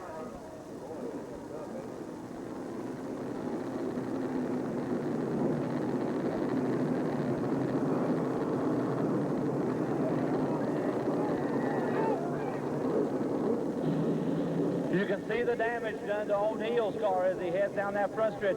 He's going to pull it into the front since the 44 Speedway. Archie was amongst the top of the point standing in the track standings. Looks like he's going to be running second for this season, and the lineup is good. And down in next to Missouri, a lot of front-end damage done to that Chevrolet Camaro. Fans, he can hear you. Nicest guys you'll find in the Ozarks. Let's send him back to the round of applause. The driver of car number 26.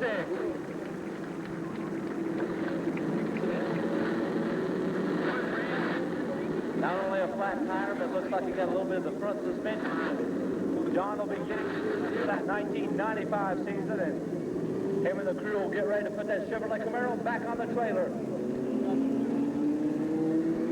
The lights now go off around the I-44 Speedway. Daniel and Griffin to resume their battle, but keep your eyes on Holden Chisholm.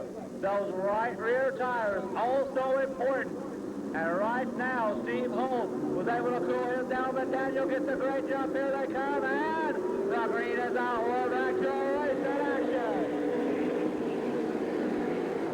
Here comes Archie going to the inside. Daniel holds it on the highway. Wheel to wheel, they go through Calamity Corner now. Archie down low, right on that high side. A couple of runners from the front of sports moving and going at it. Brian continues to run that high groove. Here comes that from Archie. Archie down by the wild side into Calamity Corner. The wheel to wheel as they head for lap number 24. As now Roy Chisholm has picked up the pace. Roy Chisholm is on the move. It's Daniel on the high groove. Griffin on the low side. Down by the wild side. The B&D Express against the Morgan's Auto Sales Machine. Down the front stretch with only 5 laps remaining. Here's Brian Daniel saving something for Archie Griffin. Chisholm and Wallen locked in the balance of 34th. Holds in your top 5. Down the front stretch with only 4 to go now. Archie Griffin still on the front. And Daniel now starting to fade. Brian Daniel starting to fade now in car number 52. And Archie with that Bamber horsepower. Looking strong through the corners with only 3 laps remaining. Griffin, Daniel, Chisholm, Wallen, and Holt, your top 5 runners. As they go through Calamity Corner now. Off of turn number 4. 28 down. Only 2 remain. The right flag will be coming out. This time around for the Springfield from chauffeur Archie Griffin. And he's only got 1 more lap to go. Griffin pulling away in that B&D Express machine. Daniel and Chisholm in a dogfight now for second and third. Coming around. Turn number 4. The checker flag out for Archie Griffin. Daniel second. Chisholm third. Wallen fourth. And Hope coming home fifth.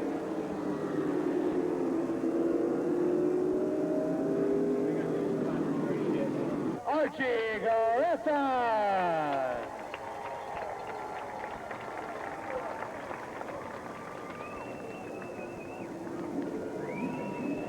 Because of Larry.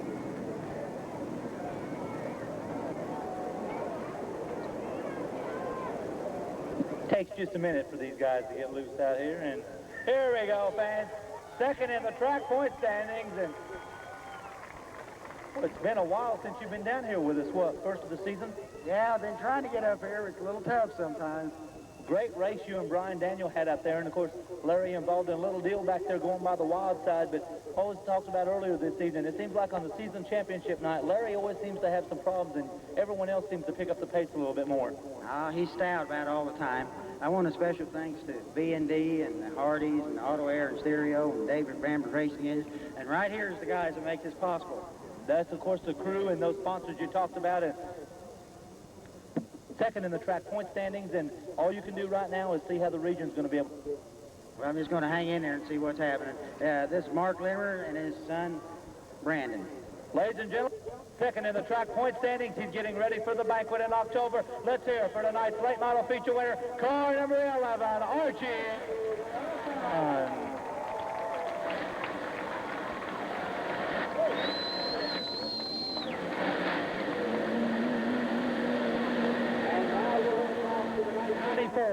I-44 Grand American Light World Champion.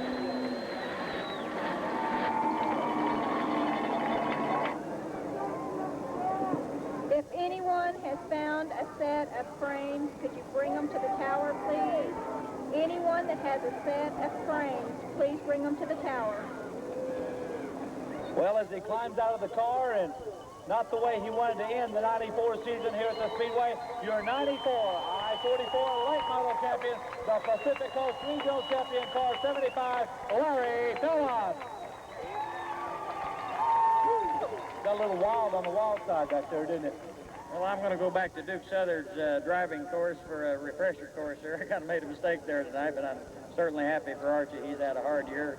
They picked on him a little bit here all year and got his morale down. That'll be a good start on next year.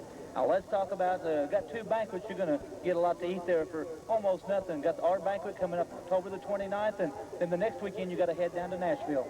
You betcha. I enjoy those banquets. All those good desserts. Good desserts. Let's talk about the season real quick, Larry. Been a good year for you. Of course, winning the Pacific Coast region, another one that you'll put up there at Sportsman Pickup Covers for you, another regional trophy. Yeah, we're really happy to do that. We've had three things that's kind of sadness. I don't know whether I ought to bring this up or not, but last 3 times we've run this car, it's had Wayne McCarthy's motor in it, and he's kind of here with us, and he's got 2 wins. This was a brand new Howe car that you got from Beaverton, Michigan. You told me at Bolivar you hot lapped it. It's got Wayne's motor, and said, well, I don't know. That thing's got a lot of power to it also, but it looks like a good run for you at Bolivar for the last 2 nights, and tonight looked like you had another one good set up. Yeah, the car was working good, but we just hope Wayne's watching this, sees his motor run, and wish he could be here with us. Ladies and gentlemen, the Pacific Coast Regional Champion, and your nice. Well, before we go, let's talk about these guys. We call them the Motley Crew. Introduce these guys to us. These are the guys that get you here every week. In my memory here, I don't remember these guys. This is Stanley Show right here. This is Brandon. Ron Wagstaff, I always remember his last name. This here, who's this guy? This is Bart Bates. He might have something to do with that modified. And this is Greg right here. He's helped Wayne McCarthy last year, and we've had Kevin helping from Wayne McCarthy's crew helping us here. And, of course, that old Mark over there in Archie's crew kind of helps us once in a while when we're in the bind. Heading to Denver next week? Yeah, we're going to go out there in that high altitude and walk around real slow and try to breathe. Ladies and gentlemen, heading back to the pit area tonight. Having that old-timers car, and they've had some very good finishes. Led out by our Lead Auto Sales pace car. Ladies and gentlemen, let's meet the old-timers this evening. We'll see the Chicken Man, George Stark, out of Springfield, will be in car number 59, and number 18 will be Roy Hanson from down in Canada, Missouri. Charlie Hanson, who was a man on the move back in car number 4, and Don Batson will be driving car number 28. In the 3rd row, the gentleman out of Springfield. He was one of the O'Reilly Automotive team cars.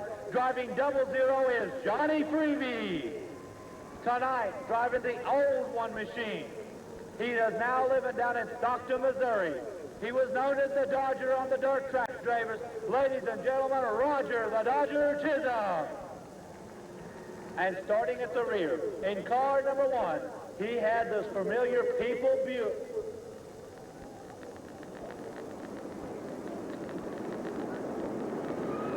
Starting in car number 1, by the luck of the draw, he used to drive those O'Reilly Automotive Purple Buick to a lot of victories. Ladies and gentlemen, Lester Freebie. And driving car number 94 this evening, the youngest member of the Old Timers Club, please welcome the 1982 Fairground Speedway champion, Steve New. 8 drivers from the Old Timers Club.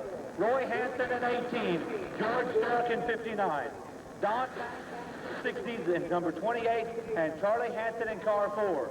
Roger Chisholm in 01, Johnny Freebie in 00, Lester Freebie in number 1, Steve New in 94. We see Mr. Bob Guffey on the flag stand, co-hosted with Mr. Bob Nelson up there also. Here they come. The lights still remain yellow. This will be a 10-lap dash.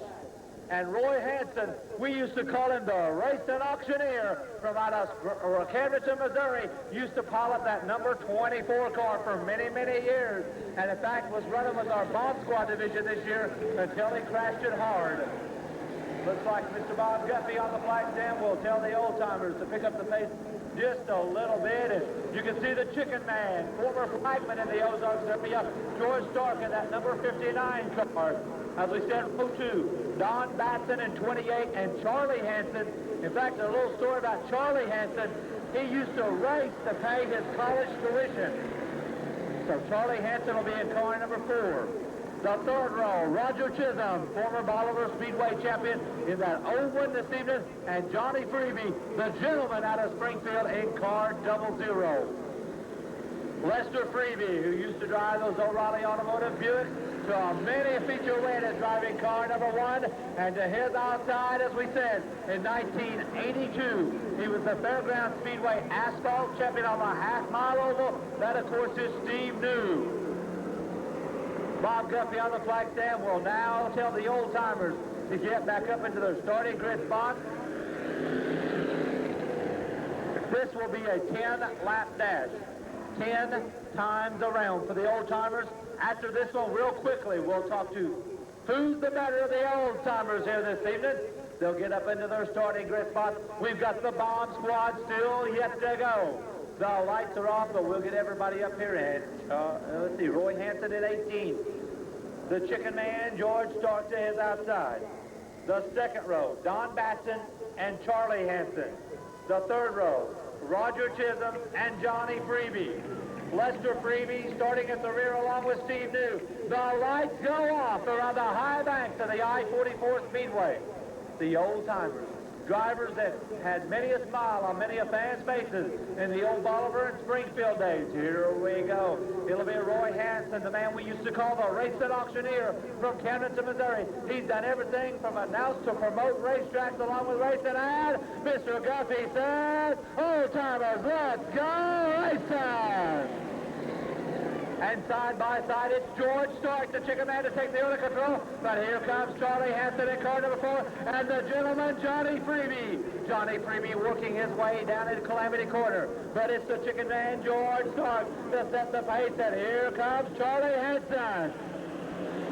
Johnny Freeby now. The gentleman out of Springfield is on the move in that double donut machine. Well, now Don Batson is holding back and forth. Roger Chisholm and Lester Freeby, two of the early favorites, laying back in the shadows as they head off turn number 4. George Stark will head up lap number 2. As you see, Charlie Hansen on the move. But Johnny Freeby, these are the type of cars that Johnny Freeby excelled in many years ago at the fairgrounds. Down by the wild side into Calamity Corner. Johnny Freeby takes that double donut machine down on the low side. But George Stark, the Chicken Man, hangs on strong. Is Lester Freeby doing what he did many years ago in that old purple Buick, laying back at the rear? George Stark still in control in car number 59. Here comes gentleman Johnny Freeby down to the low side. Stark's up high. It's a side-by-side battle with now 4 laps down. Johnny Freeby dives to the inside. Stark on the high side. Here comes Charlie Hansen in car number 4. Roaring by the wild side, Johnny Freeby now goes to the front. Driving the double donut machine this evening, Johnny Freeby, the notorious Freeby Brothers Racing Team, as the pace now starts to pick up. 5 down, 5 to go. Johnny Freeby setting the pace. Charlie Hansen right there with him. And now Lester Freeby from Lebanon now making his move in car number 1. But it's still Don Batson right there with him in third spot as Johnny Freeby heads lap number 6. Johnny Freeby out in front of that double donut machine. Charlie Hansen hanging on to that number 2 spot while Don Batson running third as they go through Calamity Corner, coming off the high side of 4. 7 laps are now down, and Johnny Freeby looking strong. To the inside, you see the 28 car on Don Batson. Batson trying to make the move around Charlie Hansen as they go through Calamity Corner now. Johnny Freeby still looking strong. Lester now trying to pick up the pace. 8 down, 2 to go. Johnny Freeby, who made perhaps more friends than he won races, and that was an awful lot of races many moves ago. We'll look at the white flag this time around. Roy Hansen pulls to the inside, and Johnny Freeby has only got 1 more lap to go. Freebie out in front. The number 4 car, Charlie Hanson, continues his assault to the front also. And here comes Dan Bassett at 28. But through turn number 3, he sets it to the high side of 4. Here comes the checker flag out from Mr. Bob Guffey for Johnny Freebie.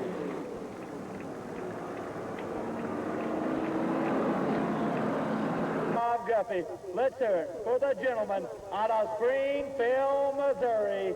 Ladies and gentlemen, as he gets out of the car now, one more time for Mr. Johnny Freebie.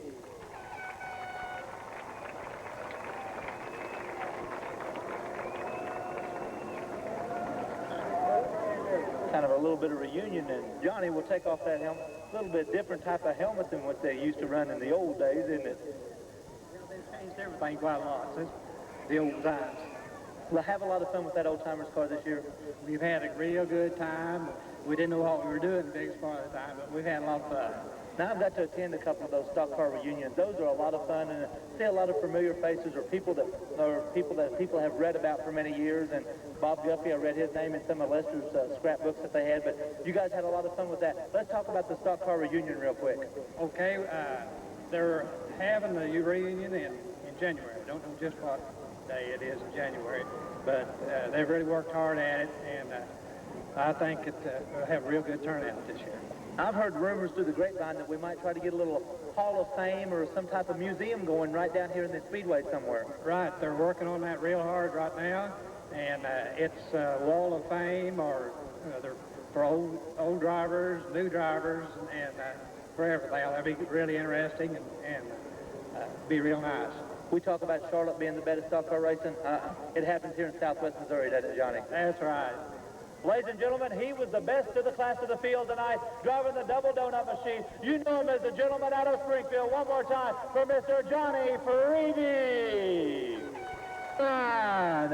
As we said, Spanky Weiss has already clinched the season title, but we've got some good battles, and here they come with 29 years of service leading them out. Drivers that are new to the area of racing and in their second year. Here comes tonight's starting grid for our Bomb Squad A feature. That'll be Daniel Weaver in car number 19. Heat race winner Carl Smith in 63. Bill Pillmore in car number 53. Mike Benson in 23. John Cowton in 94. Jerry Ballinger in 40. Linda Craig, who won the fast car heat earlier, in car number 20. Cleo Jasper in 93. George Huey Jr. in 41. Larry Pruitt in 02. Jason Woods in 92. Rick Barker in 5. Chris Shoemaker in 21. Jeff Richardson in 97. Teresa Holliday in 18. Bobby Hammer the second in car number 90. Spanky Weiss in car number 11. Mike McMullen in car number 28. Terry Holtkamp in number 2. Rick Oliver in car number 12. Chuck Richards in number 9. Joe Jones in car 6. Darren Hawkins in number 06. Gary Klossner will start dead last by winning last week's feature. Driving car number 59 here this evening will be William Tennell, as our Liquid Auto Sales pace car will pull it away. Ladies and gentlemen, here they are, the final race of the 1994 season, the Bomb Squad Division. Randall Weddle in row number 2 in that number 32 machine. The point title has been decided. You'll meet Spanky and his crew a little later, but right now it's going to be Weaver to set the pace for the race.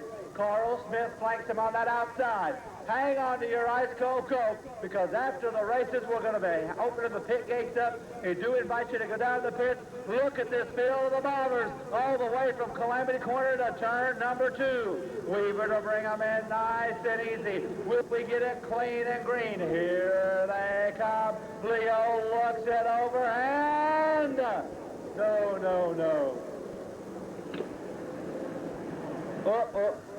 How good are the brakes this time of the year? And Terry Holtkamp said, wow. I went from the back to the front, and then he seen the red light, and he says, well, so much for that start. We're going to try it one more time. Weaver to set the pace. Carl Smith to his outside in that number 63 machine. Randall Weddle in car number 32. Bill Pillmore, who's a regular with us over at Speedway USA, Bolivar in 53. Calton and Benson. Row 4, Ballinger, Bolivar, and Linda Craig. Dewey and Cleo Jasper. Jason Woods, Larry Pruitt, the green is out, and the bomb squad feature is underway. And Weaver takes the early control. Carl Smith hanging on to second, and here comes Randall Whittle. And watch Linda Craig. Oh! Down by the wild side. Linda Craig locks it up into Calamity Corner. John Clouton spins and keeps going as the green flag stays out. One lap now complete on that Ozark Coca-Cola scoreboard. And it's Weaver out in front now. Wheel to wheel goes the bomb squad. Keep your eyes on Kloster. He's trying to get into the top two in the point standings in tonight's action. Down the front stretch, Weaver will head lap number 2 as Bill Pillmore is now on the charge. Bill Pillmore from down in the Bolivar area in that step-on tools. Number 53 makes his move, and Mike Vincent's out of the action. Mike Vincent of Rolla in car number 23. Looks like a tire going down for the Rolla chauffeur. Heading off turn 4, Bill Pillmore now sets the pace to 53. Weaver running a second, and here comes Jason Woods. Jason Woods and Randall Whittle. Oh, the battle for that number 3 spot, and there goes Kloster and Holtkamp. As the yellow flag comes out with 3 laps down, and Gary Kloster and Terry Holtkamp getting together up there in turn number 2. Both the cars moving, and they'll rejoin the rear of the field. And a tough break early in the race for Linda Craig as she got her loop down into Calamity Corner, got her back underway, did a great job, and we'll get them single file from nose to tail with Bill Pillmore, your race leader in car number 53.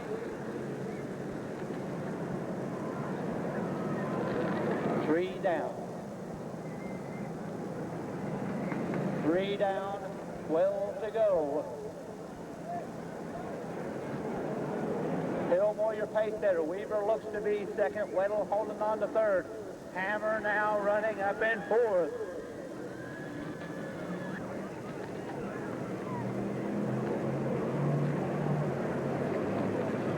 As Gary Kloster ducks into the pit area.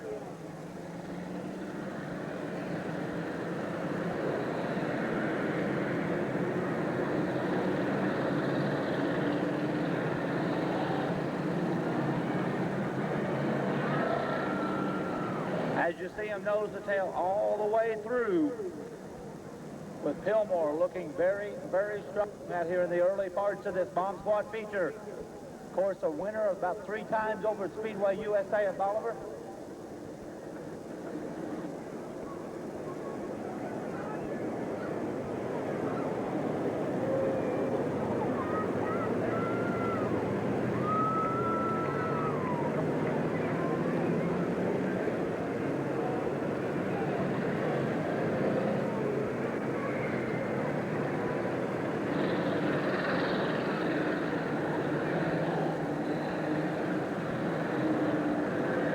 Holtkamp rejoining the rear of the field, and one more little switch here, and then we'll be ready to resume racing action. Larry Pruitt looking for his second win of the 1994 season in car 02. Driver from Jerome, Missouri, been looking very strong, trying to make it up here into the top 5 in the track standings.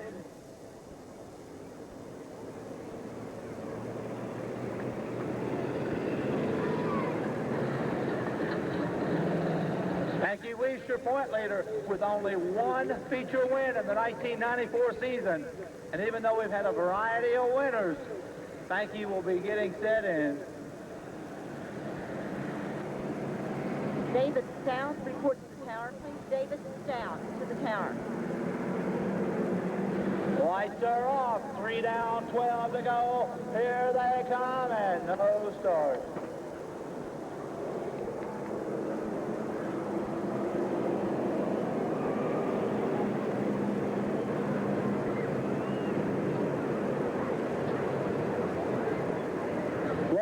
Nose to tail and bumper to bumper. Here we go. Fillmore, your leader. Weaver is second. Weddle third. Woods is now running fourth. Huey running fifth. Pruitt running sixth. Jasper seventh. Smith eighth. Barker ninth. Shoemaker now running 10th. Here they come. The green is out. That means we're going to go racing. As Klossner now ducks back out in car number 15.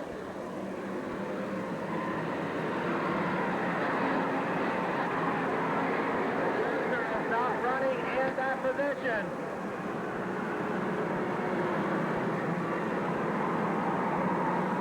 Coming off turn number 4, Bill Fillmore setting the pace as Weaver now holds on the second spot. Running nose to tail. There goes Woods. Larry Pruitt trying to make his moving car 0-2.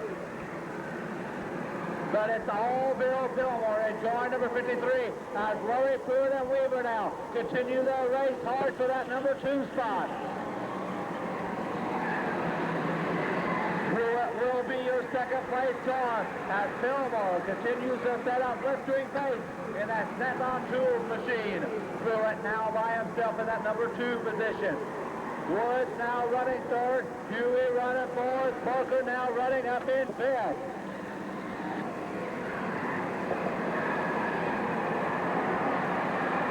Larry Pruitt, your second place runner, as Jason Woods hangs on to that number 3 spot.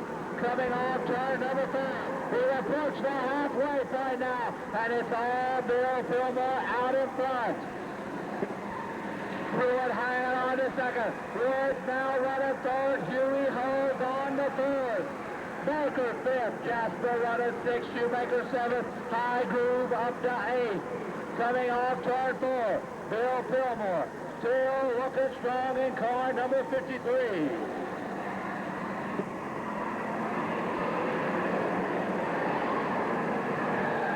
Down by the wild side, Fillmore's lead has been cut down. Here comes Larry Pruitt in that 0-2 machine as Klossner not running for the lead as we had the restart already. Pruitt goes to the inside. Fillmore goes on the outside. They're side by side off of turn number 2. By the outside. There goes to run the village. Larry Pruitt as Carl Smith. Looks like he's got problems at car 63, and that will bring out the yellow flag.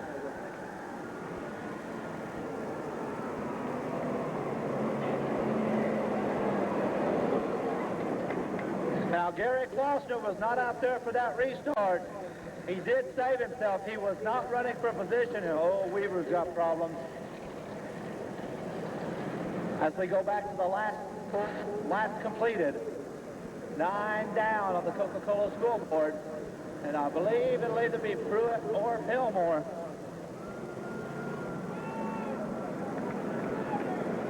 As Carl Smith ducks into the pit area.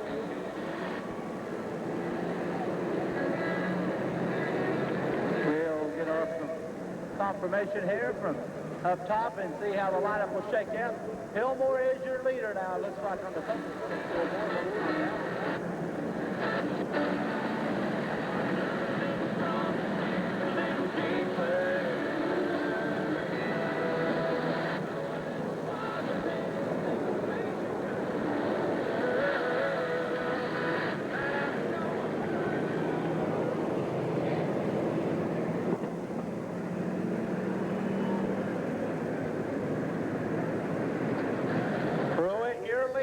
Fillmore now second, Woods is third.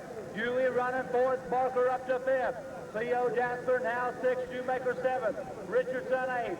Spanky now running ninth, and Ballinger rounds out your top 10. And Rick Oliver out of the action in that Weber Excavating number 12 car from Rolla. A tough break for the second-year driver.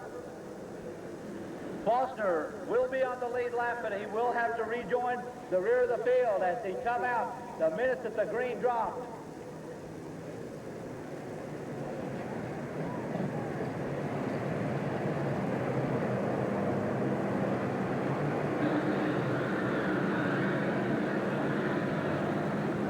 As we said, 9 down, 6 remain. No, Pruitt is not leading, and I just now found out. Fillmore, as we go back to the last full lap completed. So Phil will be up into that number 1 position.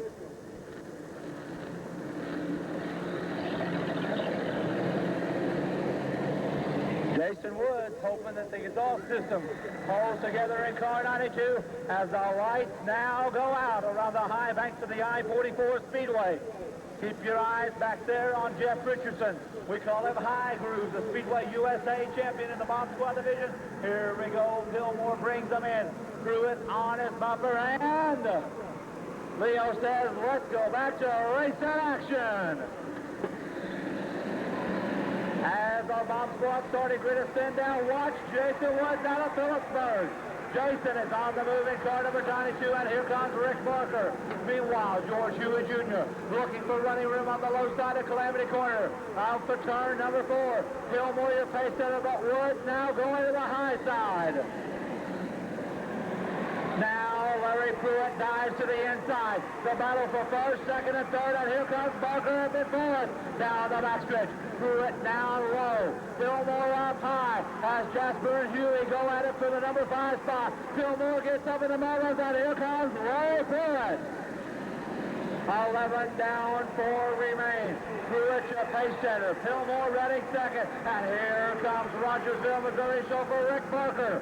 Barker now on the move in car number 5. Meanwhile, Woods and Fillmore go at it hard for that third place money and points as they come down with 12 down. Huey and Woods also battling back for 4th and 5th. Meanwhile, Richardson and Jason gets it sideways out in turn 2.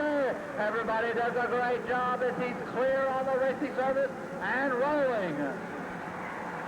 Coming down the front stretch, Larry Pruitt trying for his second win in the Bomb Squad this season. But now Rick Barker is on the charge.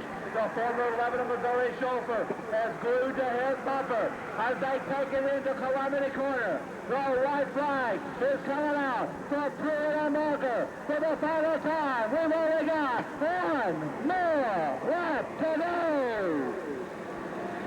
Barker goes to the high side. Pruitt down low. Down by the wild side. They go into Calamity Corner. Pruitt using that middle line. Barker's got the high line as they make the dash. Up a turn number 4. A little more horsepower. And at the flag set, it's Larry Pruitt.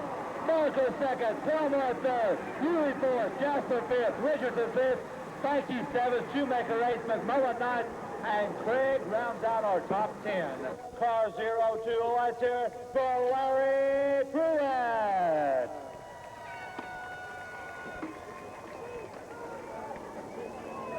Whew. That much. That was rough. That was rough. First of all, that deserves a steak dinner from Ashley Mae's Steak and Barbecue down here in Lebanon. Thanks. Thanks. Now let's talk about that. That's a good run. You told me earlier in the year you didn't know about this when you decided you wanted to go racing. Do you have any regrets about this Bomber division? No. We like it a lot. We'll be here next year. Well, Coach, you come out this year with, we kept saying the Pruitt Racing 02, and all of a sudden, after that win, you started to get quite a few sponsors up in that Raleigh area. Yeah, we picked up a few of them. They've helped us out. Salvage Yard's going to give us a few parts. Century 21 has helped us out. We appreciate it. Very much so. You going to stay with the Bombers or maybe move up next year? No, we're going to try it another year in the Bombers. Try another year with the Bombers. That sounds real good. Ladies and gentlemen, tonight's Bomb Squad A feature winner, the 02 car from down in Jerome, Missouri, Larry Pruitt.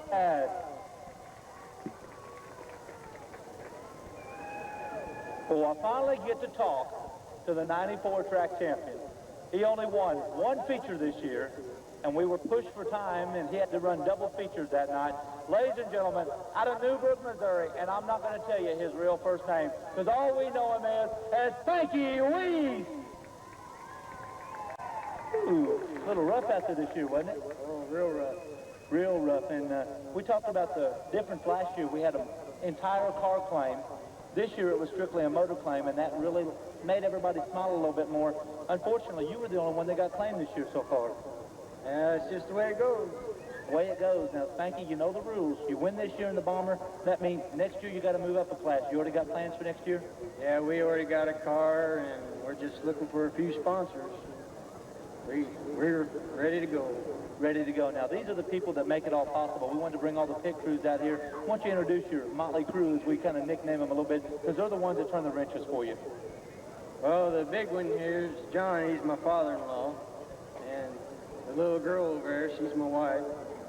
And the big guy over there, Mike Benson, he's one of the sponsors of the car. And the other one, Steve, he's my brother-in-law. And, of course, we talk about sponsors. You said you're looking for a few extra. Who all helped you get out here to the Bomb Squad Division each and every week? Well, you got Benson's Welding, Raleigh Auto Salvage, and American Auto Supply, and Perry's Pool. All up in the Raleigh area. What about at Superstock next year, or are you looking at Modified maybe? We're going to stay at Superstock. Go with the Superstock. Ladies and gentlemen, he is ready for the banquet tonight. You crown him the 1994 season champion, the driver of car number 11, Spanky Weiss. We'll be opening the pit gate up for you in just a couple of minutes.